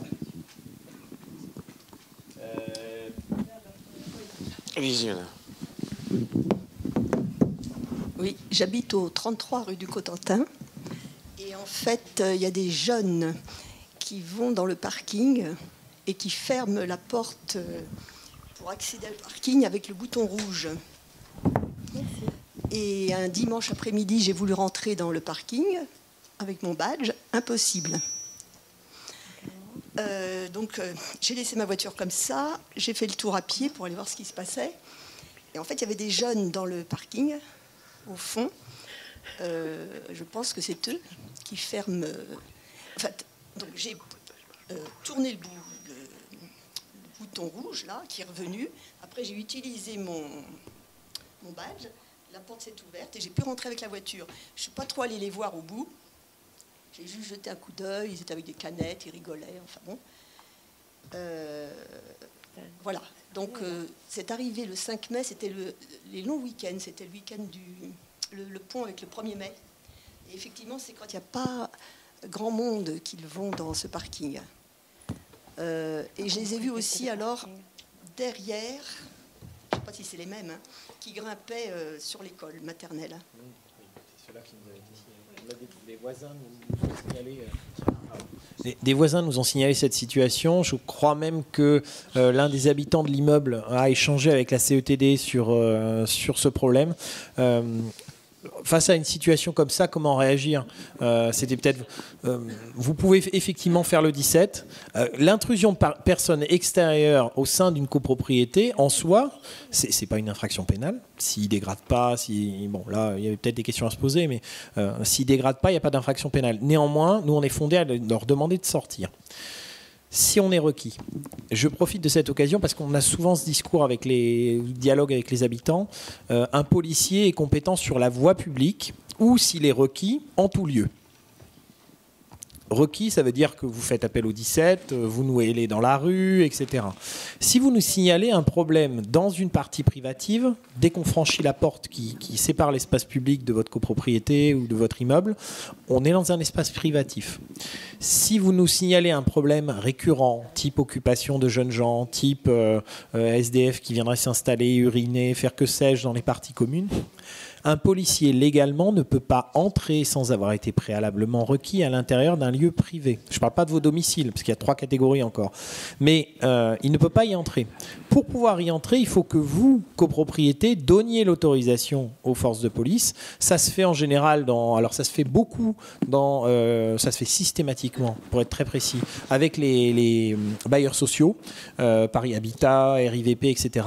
Systématiquement, au début de l'année, puisque c'est une réquisition annuelle qu'ils adressent au service de police, qui permet en tout temps au service de police de faire des patrouilles à l'intérieur des parties privatives. Moi, je vous invite à vous pencher avec vos syndics sur les résolutions annuelles que vous signez et à prévoir effectivement cette disposition qui offre l'opportunité au service de police de venir, lorsqu'il y a des problèmes récurrents, sans appel de votre part, parce que parfois on a des gens qui nous disent mais écoutez, j'ai tous les soirs quelqu'un qui vient, j'ai des reliefs, j'ai des excréments, des choses comme ça, passez. Alors oui, mais appelez-nous quand vous le voyez. Mais je ne vais pas vous appeler à 3h du matin parce que je ne suis pas réveillé, et puis moi je ne le vois pas. Oui, mais nous, on ne peut pas venir. C'est un lieu privé. Un lieu privé, nous n'avons pas le droit de pénétrer dans un lieu privé si nous n'y sommes pas requis. Voilà. Donc cette subtilité pour nous est importante parce qu'elle va nous permettre de compléter éventuellement nos actions et d'être plus efficaces en intervenant, en ayant d'ores et déjà la possibilité de le faire. La réquisition annuelle, vous la faites, vous nous l'adressez par lettre simple. Nous, on l'inventorie, on a une liste des adresses sur lesquelles nous bénéficions de cette réquisition. Et quand on fait les consignes aux équipages d'y passer, c'est un point qui est systématiquement vérifié et qui est bloquant. Monsieur le commissaire, s'il vous plaît, je voudrais apporter une précision par rapport à ce que dit Madame, c'est que j'ai été saisie aussi de ce fait au 33 Cotentin, qui est un immeuble de Paris Habitat. Or, je suis contente de savoir que les problèmes qui généraient des soucis dans le square Adrien d'Alpera est résolu, enfin en partie résolu, mais la bande s'est déplacée dans le fameux parking que Madame souligne. Et ces personnes sont droguées et elles se droguent régulièrement, entre 5 et 7 pratiquement tous les jours. Et plusieurs personnes ont arrêté d'avoir le parking, de louer le parking à Paris Habitat pour ces raisons-là. Donc, le parking est effectivement relativement inhabité. Il y a très peu de véhicules à l'heure actuelle, puisque plusieurs personnes, plusieurs locataires de Paris Habitat refusent de rentrer dans ce parking. Autrefois, Paris Habitat ne pouvait pas louer à des gens de l'extérieur de l'immeuble. Aujourd'hui, pour combler leur manque à gagner, ils autorisent effectivement que ce parking soit loué à des gens de l'extérieur, qui favorise aussi encore une entrée insécurisée pour les habitants. Et plusieurs personnes m'ont contacté pour faire état de l'insécurité qui réside dans ces logements de Paris Habitat, à savoir que la gardienne elle-même a eu a été victime des menaces et donc elle ne fait plus de rapport au syndic. Voilà, elle ne fait plus aucun rapport à sa direction, ce qui est relativement grave puisqu'elle doit, je pense, si je parle sous le contrôle de M. Martinez, je pense que c'est son rôle aussi de protéger les habitants. Voilà, merci. Voilà. Madame Jean-Pierre, est-ce que vous pouvez vous bouger un petit peu, s'il vous plaît? Ça vous ennuie pas? Pour donner le micro à chaque fois, parce que sinon les gens qui nous regardent à la télévision n'entendent pas, ils ne nous voient pas. Bonsoir à tout le monde. Je voudrais savoir quelle est la position de la mairie de Paris, ou au-dessus d'elle, au niveau de la 5G qui va nous tomber sur le nez un de ces jours. La 5G. Et deuxième question, est-ce qu'à la mairie du 15e, il y a une cellule appropriée pour la pose des compteurs Linky de Enedis? Voilà, les deux questions qui sont majeures pour la santé de la population. Moi, je vais vous répondre. Alors, pour la 5G, je ne vais pas vous donner ma position parce qu'elle ne regarde que moi, sauf qu'elle doit être partagée par un grand nombre de Français. Bon, enfin, il y a un vrai risque sanitaire, mais bon, il ne semble pas que la maire de Paris ait décidé de renoncer à la 5G. Voilà. Au-dessus d'elle, je sais pas ce que... Je sais pas, au-dessus d'elle, c'est le gouvernement. Le gouvernement ne semble pas avoir renoncé à la 5G non plus, hein, puisque il faut savoir que toutes les technologies nouvelles qui vont être lancées sur le marché dans les 10 ans qui viennent ont besoin de la 5G. Donc le risque sanitaire, on l'ignore, comme d'ailleurs on ne connaît pas le risque sanitaire des antennes qui sont toutes ces antennes relais qui nous permettent de téléphoner dans la rue. On n'en sait rien. La vérité, on nous la cache peut-être, j'en sais rien. On ne va pas rentrer dans ce débat qui est un débat pour le coup national et un débat très important, vous avez raison de le souligner, et qui peut tous nous préoccuper. En tous les cas, nous, sur les antennes, je parle des antennes relais, mairie du 15e. Hein. Sur les antennes relais, on émet toujours un avis défavorable dès lors que ces antennes relais sont dans une zone proche de crèches, d'écoles, de structures où il y a particulièrement des enfants. Alors vous allez me dire, il y a les adultes aussi, mais bon, enfin, on essaie de préserver aussi les enfants. Donc en fait, sachez que nous, mairie du 15e, Philippe Goujon émet toujours un avis négatif, voire très réservé, sur la pose de ces antennes par tous ces opérateurs téléphoniques qui s'appellent Bouygues, Orange, SFR et Free, etc. Donc ça, c'est la position du maire du 15e. La position de la maire de Paris viendra le moment du débat sur ce sujet, mais pour l'instant, je ne peux malheureusement pas vous répondre. Et puis, la deuxième question, excusez-moi, Les compteurs. Ça, c'est un vrai sujet. Ça, le problème, c'est que c'est une position libre. Hein. C'est la libre concurrence du marché électrique qui fait que vous pouvez choisir. Il n'y a pas de contrairement à ce que l'on laisse entendre, qui est de dire que vous devez. Eh bien non, vous n'êtes pas obligé. Voilà. Vous n'êtes pas obligé. Ça veut dire que du central, on peut vous coller une panne d'office. Donc vous êtes obligé d'appeler les services pour qu'on vous dépanne, et c'est payant. Ce qui, avec l'EDF, n'est pas payant. Quand il y a un problème de compteur, ce n'est pas payant. Bon, d'une part. D'autre part, vous allez voir le professeur Bellepomme à la Salpêtrière. Vous pouvez le noter, Bellepomme. Oui. Il n'est pas difficile à retenir. Hein. il est effaré du nombre de personnes qui déboulent chez lui, jeunes et très jeunes inclus, avec des cancers du cerveau. Voilà. C'est pas lié au compteur électrique? Lié, non, parce qu'il n'est pas encore posé, mais lié au portable. Alors la 5G, je ne vous dis pas. Et les compteurs Linky émettent des ondes électromagnétiques extrêmement dangereuses pour les gens qui sont sensibles. De sorte que vous avez des communes en France, vous êtes mieux placés que nous pour le voir, qui font opposition aux compteurs Linky et qui n'en veulent pas sur leur commune. Voilà. Alors, on va nous dire que c'est pas grave que ça. Non, mais moi, je vous ai absolument pas dit que c'était pas grave. Au contraire, je serais plutôt enclin à aller dans votre sens. Mais le problème, c'est que ici, dans ce conseil de quartier, à notre niveau, où on est en train de, en effet, traiter des problèmes qui sont liés à la sécurité, à la délinquance, etc. Le sujet que vous abordez est un vrai sujet de société, un vrai sujet qui peut nous préoccuper, un sujet sanitaire dans lequel on est totalement incapable autour de cette table. Moi, je pense que ce soit moi ou les personnes très compétentes qui sont autour de la table, on est incapable de vous apporter une réponse. Que ce soit la 5G, les compteurs, etc., c'est un vrai sujet sanitaire qui nous préoccupe tous, mais pour lequel on n'a pas de réponse, madame. Et il n'y a pas de cellules, monsieur, de cellules à la mairie, dans les mairies de Paris, il n'y a pas de cellules appropriées pour la population qui s'inquiète de ces deux thèmes.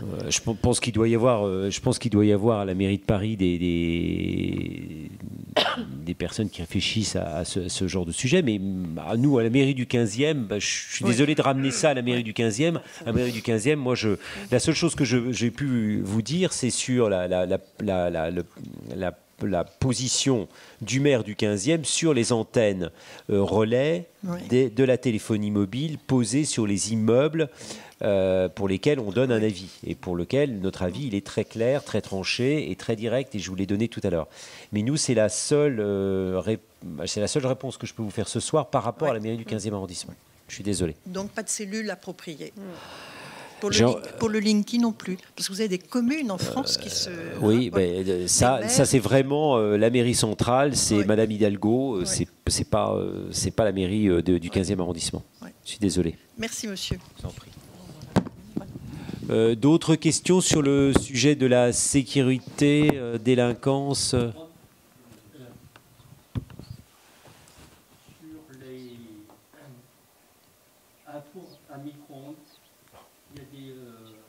C'est aussi dangereux que la téléphonie, et que les compteurs électriques. Deuxièmement, je voulais dire, comme la police va avoir des gens qui seront des polices municipales pour les tapage nocturnes, pourquoi pas... La police municipale pour interdire les fours micro-ondes. La police municipale pour interdire les fours micro-ondes. Demandez au commissaire Valou de supprimer les micro-ondes.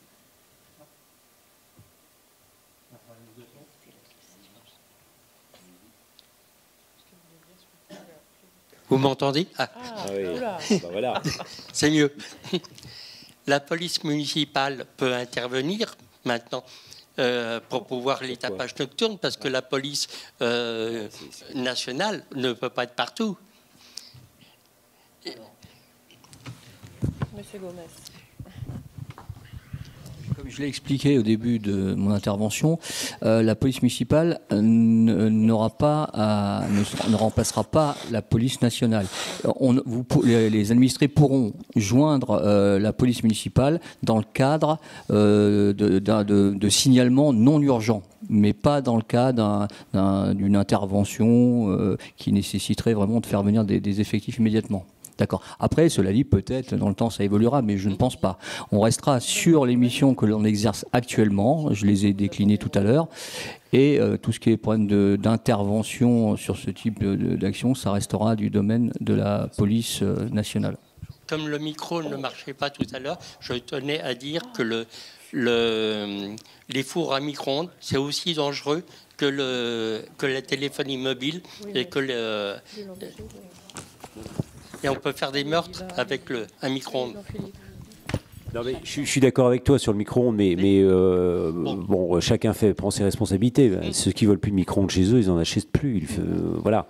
Non, mais je suis d'accord, mais c'est un problème sanitaire qui, une fois encore, dépasse, mais qui est très grave. Moi, j'ai plus de micro-ondes chez moi. Faites la même chose, vous le mettez sur le trottoir et vous demandez aux services municipaux de vous en débarrasser. Chacun fait ce qu'il veut de son micro-ondes, là, pour le coup. Hein.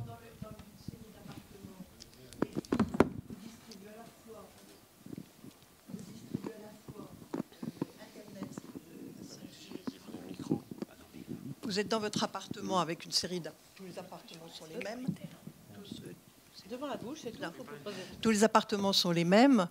Les fils courent le long d'un couloir. Moi, je vois chez moi, c'est comme ça. Et les fils passent, circulent. Et il y aura la 5G et il y aura le Linky. Je ne vous dis pas les ondes électromagnétiques qui vont passer dans les... Et ça, c'est le coup de l'amiante dans 30 ans. Moi, je ne serai plus là, mais vous serez encore là.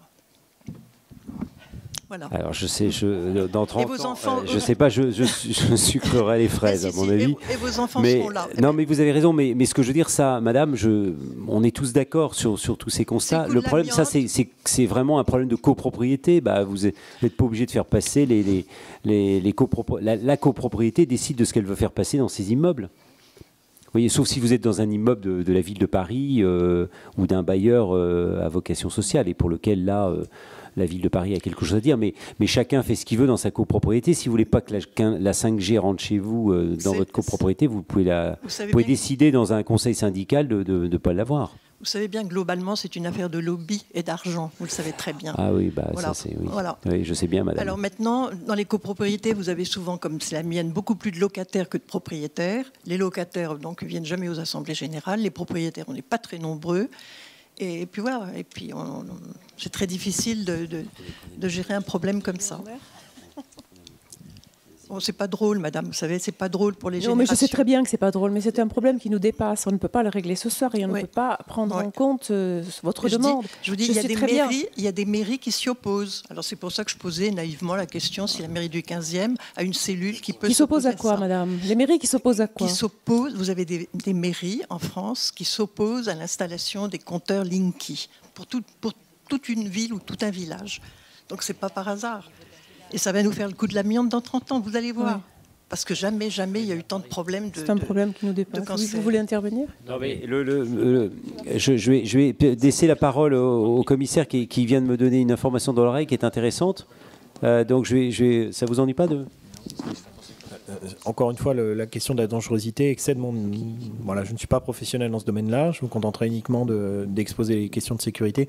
En revanche, sur les compteurs Linky, sauf erreur de ma part, il y a de la jurisprudence administrative, puisque ces arrêtés auxquels vous faites référence des premiers magistrats des villes qui ont pris des décisions d'interdire ce type de compteurs, les arrêtés ont été attaqués et ont été annulés devant les juridictions administratives. Ce sont des arrêtés qui ont été jugés illégaux.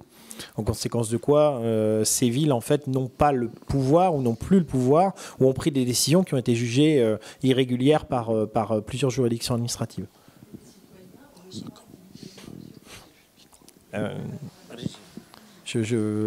Là-dessus, il y a débat.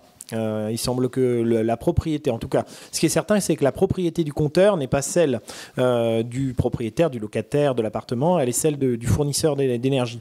Donc le changement on a eu...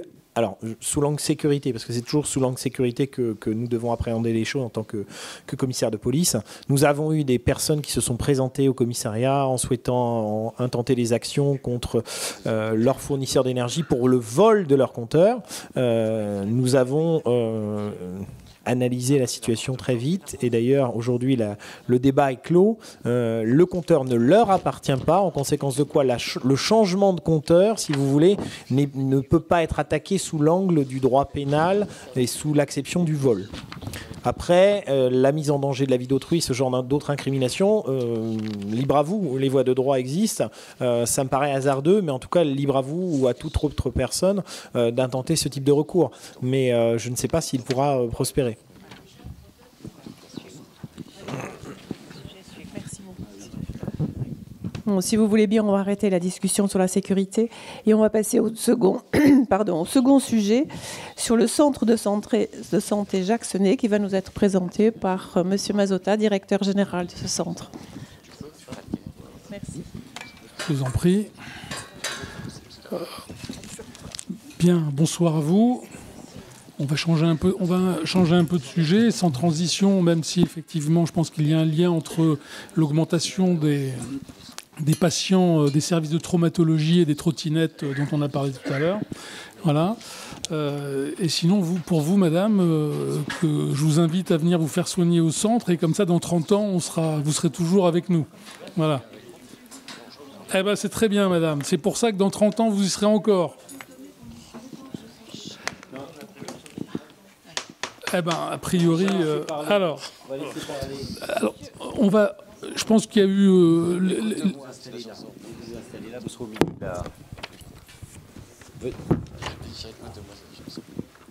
Venez vous installer ici, on va... On a la chance d'avoir un centre de santé absolument remarquable à 100 mètres d'ici, qui vit une fréquentation exceptionnelle et qui est surtout fréquenté par énormément d'habitants du 15e, bien au-delà d'ailleurs des habitants du 15e. Et ce centre de santé va nous être présenté dans le détail par son directeur général maintenant. Ok. Bon, avant de présenter le centre, si vous voulez, sauf si vous le savez déjà, mais je voulais vous rappeler ce qu'est un centre de santé. Hein, peut-être que vous voulez quelques précisions là-dessus. D'accord.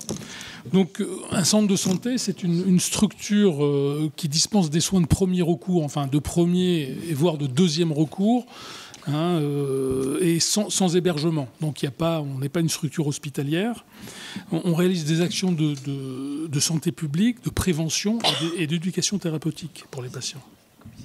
Et on pratique effectivement le tiers payant et des tarifs de secteur 1. Je pense que ça vous...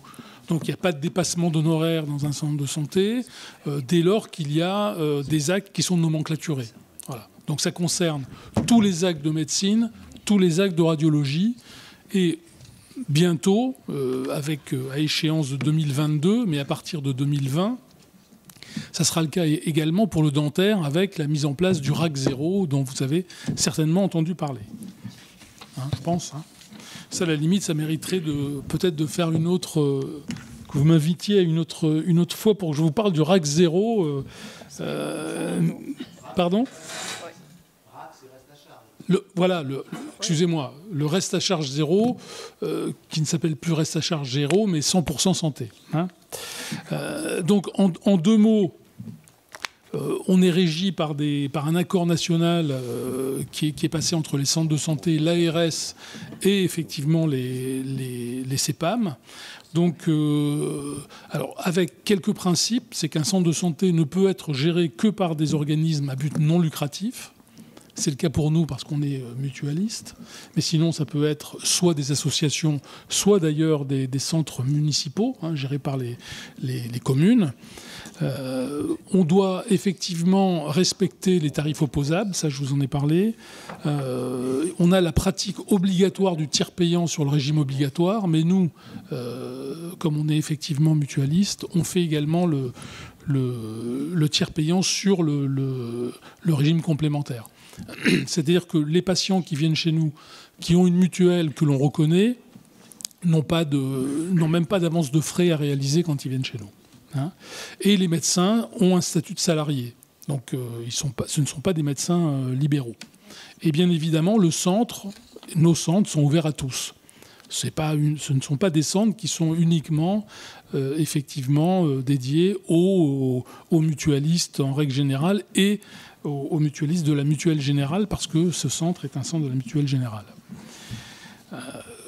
Le centre Jacques Senet est installé à rue Armand-Moisan depuis 1979. Alors, il a connu quelques péripéties. Il a été ouvert en 1928, hein, mais installé dans votre quartier depuis 1979. Information pratique. Le centre est ouvert du lundi au vendredi de 7h30, de 8h15 le matin à 19h30 et le samedi matin de 8h30 à 13h30. Hein. Prise de rendez-vous en ligne, Doctolib, etc., que vous connaissez tous, ou par téléphone. Il y a un numéro, effectivement, un appel gratuit pour avoir accès au centre. Alors, quelques mots, effectivement, quelques chiffres sur le centre. En 2018, 64 400 patients, 218 000 passages. On a à peu près 1000 passages par jour au centre. Ici, 3 services avec un pôle médical, un pôle dentaire et un pôle de radiologie. En dentaire, on a 19 fauteuils dentaires, dont 2 blocs d'implantologie dédiés donc à la chirurgie orale et à l'implantologie. Et un centre de prélèvement qui vous permet effectivement de venir pour toute la partie biologique. Bon, l'offre de soins, très vite, parce que sinon on pourrait y passer quelques temps, on a plus de 40 spécialités sur le centre. 40 spécialités. Ça va de l'acupuncture à l'urologie, en passant par la tabacologie, la diabétologie, gynécologie. Voilà, toutes les spécialités sont représentées au niveau du centre. Un service de radiologie, là aussi, où on fait de la radiologie et de l'échographie et toutes les formes d'échographie sur le centre. Et en dentaire également, on couvre tout le spectre. Ça va de la pédodontie jusqu'à l'implantologie et la chirurgie, des chirurgies avec des greffes assez importantes. Donc il y a un vrai travail très important qui est réalisé au niveau du centre. Donc, en dentaire, donc, je vous ai dit 19 fauteuils, 17 d'omnipratique, 2 fauteuils de chirurgie, implantologie, une salle de stérilisation centralisée, parce qu'il y a un gros souci effectivement sur l'hygiène et l'asepsie dans le centre. En médical, on a 4 cabinets d'ophtalmo très spécialisés, avec un OCT pour faire des examens complémentaires, un champ visuel, 2 cabinets d'ORL. Voilà, on a effectivement tous les dispositifs de dernière génération sur l'ensemble des spécialités que l'on couvre. Quelques innovations là, ces derniers temps. On fait de la pose de holtère cardiaque, des poses de holtère tensionnelle. En dentaire, on a mis en place un traitement de ronflement de l'apnée du sommeil par orthèse d'avancée mandibulaire. Donc ça peut éviter effectivement à des patients qui sont atteints d'apnée du sommeil d'avoir des équipements lourds.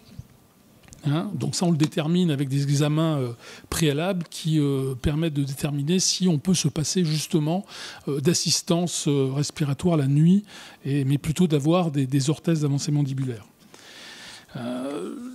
On bénéficie aussi de partenariats importants, alors pas forcément toujours dans le 15e arrondissement. Là, je veux parler de l'hôpital Saint-Joseph, qui est une structure, donc je crois d'ailleurs qu'un des maires adjoints est chef de service de l'hôpital, avec qui on travaille d'ailleurs énormément.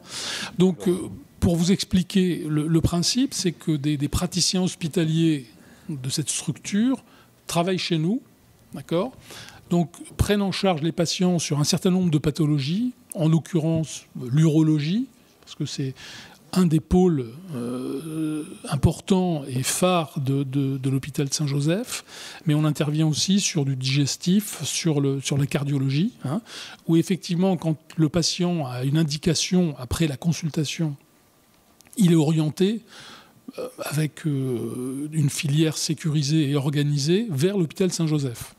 Il en va de même avec l'IMM maintenant, l'Institut Montsouris, avec lequel on a un même type de partenariat, c'est-à-dire des praticiens hospitaliers qui viennent travailler en centre et qui peuvent orienter le patient en structure hospitalière dans la mesure où il y a un besoin ou d'avoir accès à un plateau technique que l'on n'a pas, ou bien évidemment les salles d'intervention, de l'hôpital.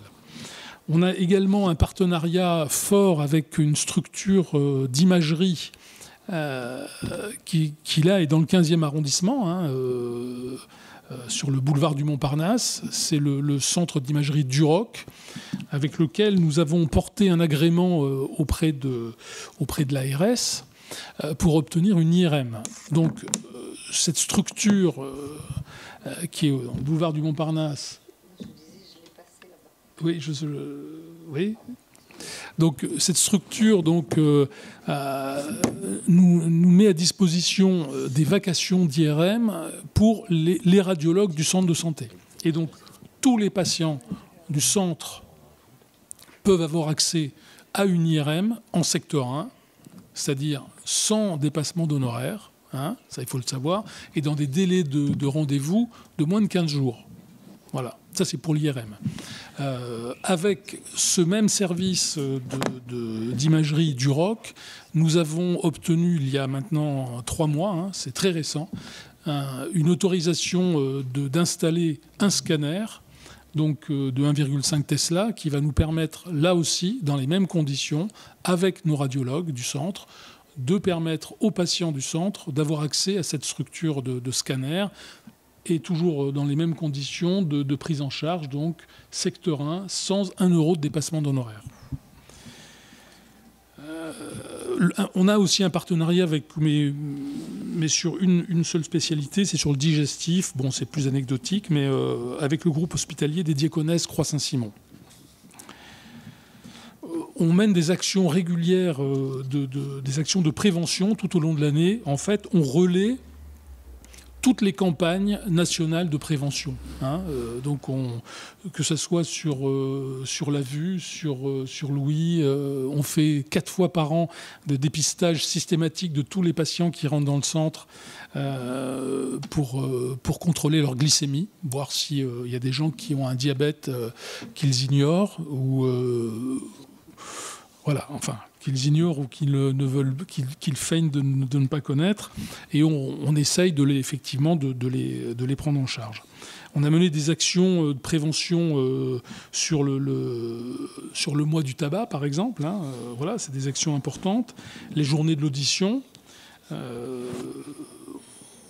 On a quelques surprises, effectivement. Et d'abord, on s'aperçoit que c'est des journées qui ont énormément de succès. Donc, a priori, on dit que les Français ne sont pas très portés sur la prévention. Moi, je vois ça. Je pense que c'est effectivement le contraire. Il faut qu'on organise des choses, qu'on leur propose. Et je pense que les gens sont assez demandeurs, effectivement. Et les résultats sont en plus très, très bons. On fait des rencontres aussi nutrition. Et voilà. Et Journée mondiale de l'asthme, je pourrais vous en parler. On a aussi, qui jouxte les centres de santé, peut-être que vous le savez, vous, madame, qui le fréquentez, c'est que nous avons aussi un magasin d'optique, qui est accessible bien évidemment à tous. Et une des caractéristiques aussi dans nos structures, je pourrais en parler un peu plus en détail, peut-être que vous aurez des questions, mais nous ne proposons que, effectivement, des verres français, donc 100% français. Nous ne faisons pas de prothèse dentaire qui vient de l'étranger. Nous ne faisons que de la prothèse dentaire qui est 100% française, et d'ailleurs parisienne. Bon, je suis désolé, pas dans le 15e arrondissement, mais dans le 13e. Mais néanmoins, elle est effectivement française. Voilà. Que vous dire de plus ?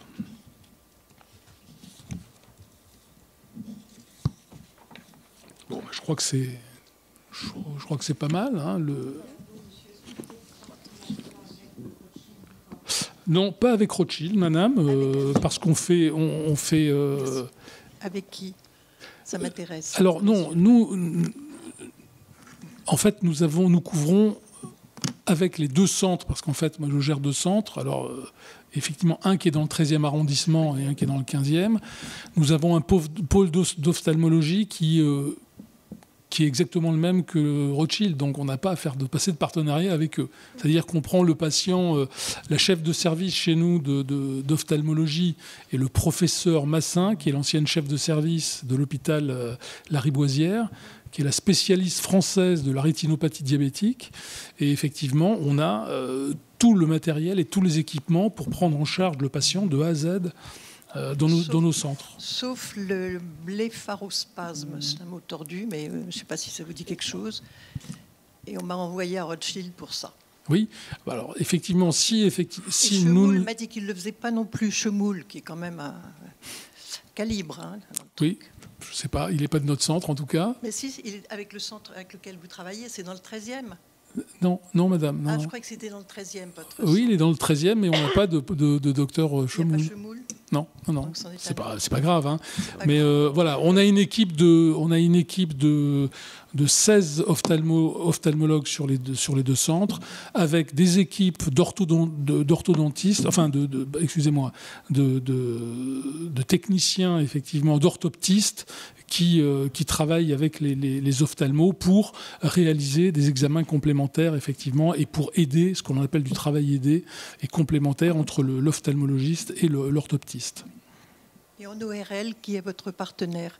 Mais on n'a pas à avoir de partenaire, madame. Nous avons 6 ORL qui travaillent chez nous. Et donc, on peut vous prendre en charge, que ça soit sur la consultation, du dépistage. On fait des audiogrammes. On travaille sur... On a un spécialiste qui a travaillé chez nous, là, hein, dans le 15e, vous voyez, qui a été pendant 5 ans à la NASA. Donc, qui travaille sur des dispositifs importants. Pardon ? Exactement. Voilà. Et qui travaille aussi sur toutes les problématiques d'acouphènes, hein, qui sont un problème important aujourd'hui, et sur les problèmes aussi d'équilibre. Voilà. Donc non, on n'a pas besoin d'avoir de partenariat là-dessus. Maintenant, si effectivement le patient nécessite une prise en charge hospitalière, effectivement, nous orientons les patients vers des structures. Le docteur Timsit va pouvoir orienter des patients sur l'hôpital Georges Pompidou, par exemple, qui ont un pôle ORL.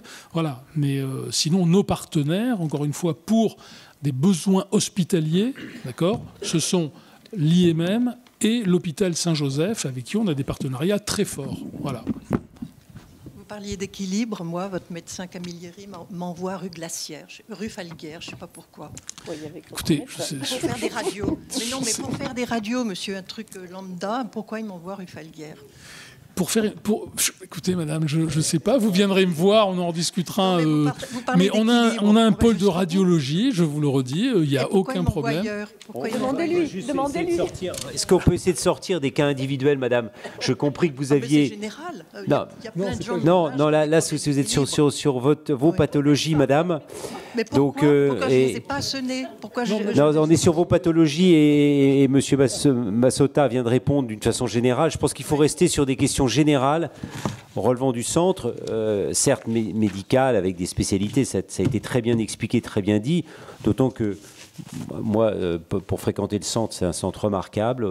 Non seulement l'accueil est remarquable, les médecins sont remarquables, tout est remarquable. L'accueil est remarquable, on n'attend pas, c'est propre, vraiment. Je ne suis pas là pour vous dire ça, pour vous faire plaisir, mais je suis un utilisateur, donc un consommateur. Je ne peux pas être consommateur, mais utilisateur. Donc ce que je veux dire, c'est qu'il faudrait qu'on revienne sur le quart d'heure qui nous reste, sur des questions précises sur le centre, et pas individuel sur les bobos que nous avons tous et que nous traînons depuis notre tendre enfance. Je voulais comprendre le rayon d'action de votre centre. C'est à l'échelle parisienne ou c'est juste local Ah non, c'est pas local. C'est pas local. Il y en a 2 sur Paris, c'est ça? Alors, il y a beaucoup plus de centres de santé sur Paris. Hein. Il y a des centres associatifs, il y a des centres municipaux et il y a des centres mutualistes. Voilà. Oui. Nous gérons, moi je gère 2 centres effectivement sur Paris, dans le 15e et dans le 13e arrondissement. Et peut-être que j'ai un petit scoop et peut-être bientôt un 3e. Voilà. Mais aujourd'hui, ce sont...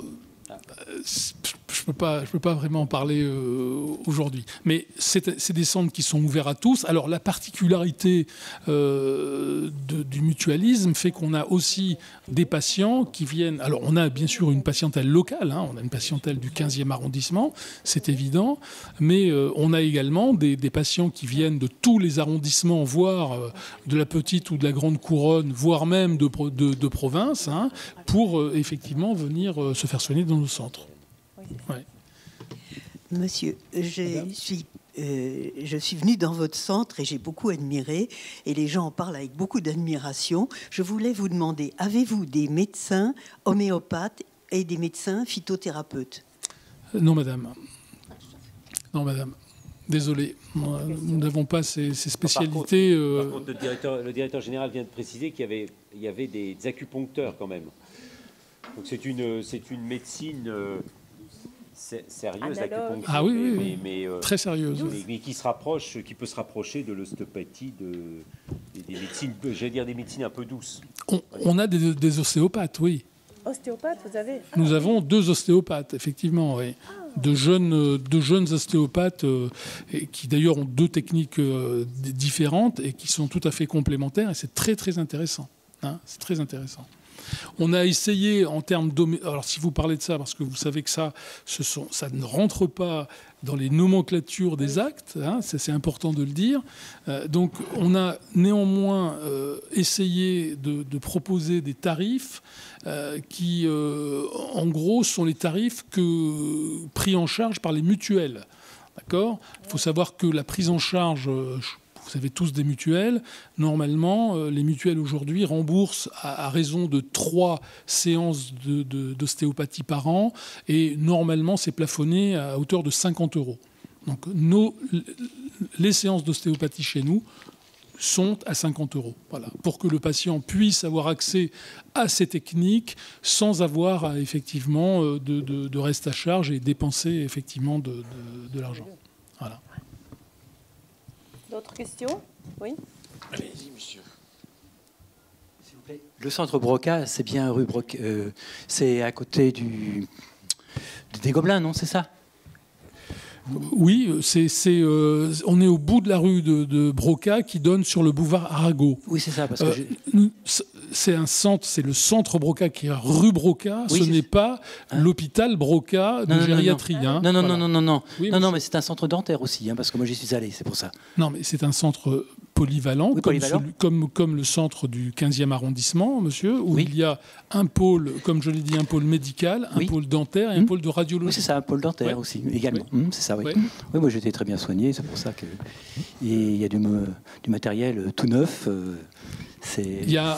Il y a du matériel neuf. En dentaire, on vous donne la possibilité aujourd'hui de faire des empreintes optiques et non plus analogiques. C'est-à-dire que on va plus vous mettre cette fameuse pâte désagréable dans la bouche qui est, vous voyez. Donc on prend une empreinte optique qui permet directement d'envoyer cette empreinte à notre prothésiste, encore une fois, qui n'est pas en Chine mais dans le 13e arrondissement de Paris, pour réaliser votre prothèse. En implantologie, c'est important de le dire parce que on est des centres de santé et je pense qu'il y a 30 ans ou 40 ans, moi quand j'étais gamin, ma mère m'amenait dans des dispensaires familiaux. Voilà, mais ça a radicalement changé. Par exemple, sur l'implantologie dentaire, les implants qu'on vous propose aujourd'hui, d'accord, c'est les implants qui sont aujourd'hui c'est les numéros 1 mondiaux, voilà. C'est les implants les meilleurs du monde et garantis à vie. Vous voyez, d'accord, voilà. Et on vous fait aussi depuis 6 mois maintenant, on a 3 chirurgiens dentaires qui font de l'implantologie avec de la chirurgie guidée. C'est-à-dire que voilà, ça permet de vous poser des implants dans des conditions de sécurité optimum. D'accord, avec une réduction très importante de la douleur, parce qu'il n'y a plus d'incision de la gencive. C'est bon. Enfin, si un jour ça vous intéresse, je pourrais faire des petits focus là-dessus un peu plus détaillés. Mais c'est assez étonnant ce qu'on va pouvoir vous proposer effectivement dans la prise en charge du patient dans nos centres. Ouais. Actuellement, je consulte uniquement pour Micro. Oui. Actuellement, je consulte uniquement pour des dents arrachées et qui nécessitent, disons, pas d'implant, mais d'un bridge. C'est pour ça. Après, monsieur, on ne va pas rentrer dans la technique. C'est pas à moi de vous faire là. Non, c'est pas ça. Mais je veux dire que là, si on vous a arraché une dent, il n'y a plus que de technique. Effectivement, oui, c'est ça. Oui, c'est le bridge ou l'implant. Oui, mais l'implant, c'est plus de 2000 €, non? Je pense pas. Enfin, je sais pas si. Non. Bon, moi, je vais bien discuter avec vous de ça ici, mais bon, c'est plutôt avec votre dentiste que vous verrez ça. C'est pas à moi d'évoquer ça. D'évoquer ça. Non, c'est pas le lieu. Non, on trouve rarement, essentiellement, les praticiens qui sont à temps plein chez nous, ce sont les médecins généralistes, ce sont les dentistes, parce qu'il y a beaucoup de dentistes qui sont à temps plein chez nous. Sinon, les spécialistes, soit ils travaillent à l'hôpital, soit ils ont un cabinet, soit ils ont une activité vraiment mixte avec 2 ou 3 activités différentes d'ailleurs. Ou alors ils peuvent travailler dans différents de nos centres, c'est-à-dire ils peuvent travailler dans le 15e, dans le 13e, et aussi avoir une activité hospitalière, à l'hôpital, dans une clinique, etc. Voilà. Et votre plateforme téléphonique, elle est où, votre plateforme téléphonique? Elle est où? Oui. Elle est à Paris, madame. Elle est ni en Chine, ni au problème, c'est de la ni au Maroc, ni... Le problème, c'est de la joindre. Ah, alors peut-être qu'on va la délocaliser en Chine, alors, je sais pas. Non, je rigole. Non, madame, non, je rigole. Non, c'est surréaliste. Hein. Je pense que c'est relativement simple. Normalement, écoutez, normalement, on a, nous, des statistiques qui me sont données toutes les semaines où on nous indique le temps moyen de décrocher. On est sur des délais qui sont mais plus que raisonnables, hein, plus que raisonnables. Alors ensuite, moi, je vous invite, et si vous avez des difficultés à le faire, je vous invite à venir au centre. On vous aidera à le faire. Pratiquez plutôt la prise de rendez-vous par Internet. Hein. C'est ce qu'il y a de... Pardon ? Doctolib, c'est ce qu'il a de plus simple, de plus efficace, parce que vous savez que si jamais on vous propose un rendez-vous qui ne répond pas forcément à vos critères de délai, si vous le souhaitez, d'accord, Doctolib vous proposera des rendez-vous qui se libèrent, d'accord, donc pour vous proposer des rendez-vous plus tôt. Donc c'est un service qui est plutôt très intéressant pour vous, et je vous invite plutôt de passer par la Doctolib que le téléphone. Mais néanmoins, je ne pense pas que vous ayez... ou alors, je ne veux pas dire qu'il n'y ait pas d'exception, hein, mais normalement, le délai est très court. Si vous n'êtes pas... Ouais. Je vais vous faire parler après. Bah oui, c'est... Non. Oui. C'est bien. Impeccable, j'ai pas d'action chez vous. Je regrette pas. De toute façon, vous pouvez pas avoir d'action, madame, chez nous, parce que c'est top. On est mutualiste et voilà. En fin d'année, je dois pas. C'est top. Voilà, il n'y a pas de dividende à. Pour justifier mes compliments, c'est top. Merci. Merci, monsieur Mazzotta, de nous avoir présenté ce centre Jacques Senet. Juste une question, est-ce que vous avez des psychiatres? Oui. Mais oui, mais pas suffisamment.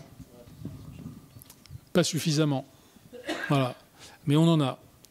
Mais c'est vrai que les psychiatres qui travaillent chez nous ont une patientèle et ont du mal à prendre des nouveaux patients, en fait. Voilà, parce qu'il y a un suivi qui est réalisé et qui ne leur permet pas de prendre autant de patients qu'on souhaiterait. Maintenant, c'est vrai, c'est des spécialités qu'on souhaite effectivement développer dans le centre, parce qu'il y a une demande malheureusement importante. Ouais. Merci beaucoup. Je vous souhaite une bonne soirée à tous et je vous remercie de votre participation. Bonsoir.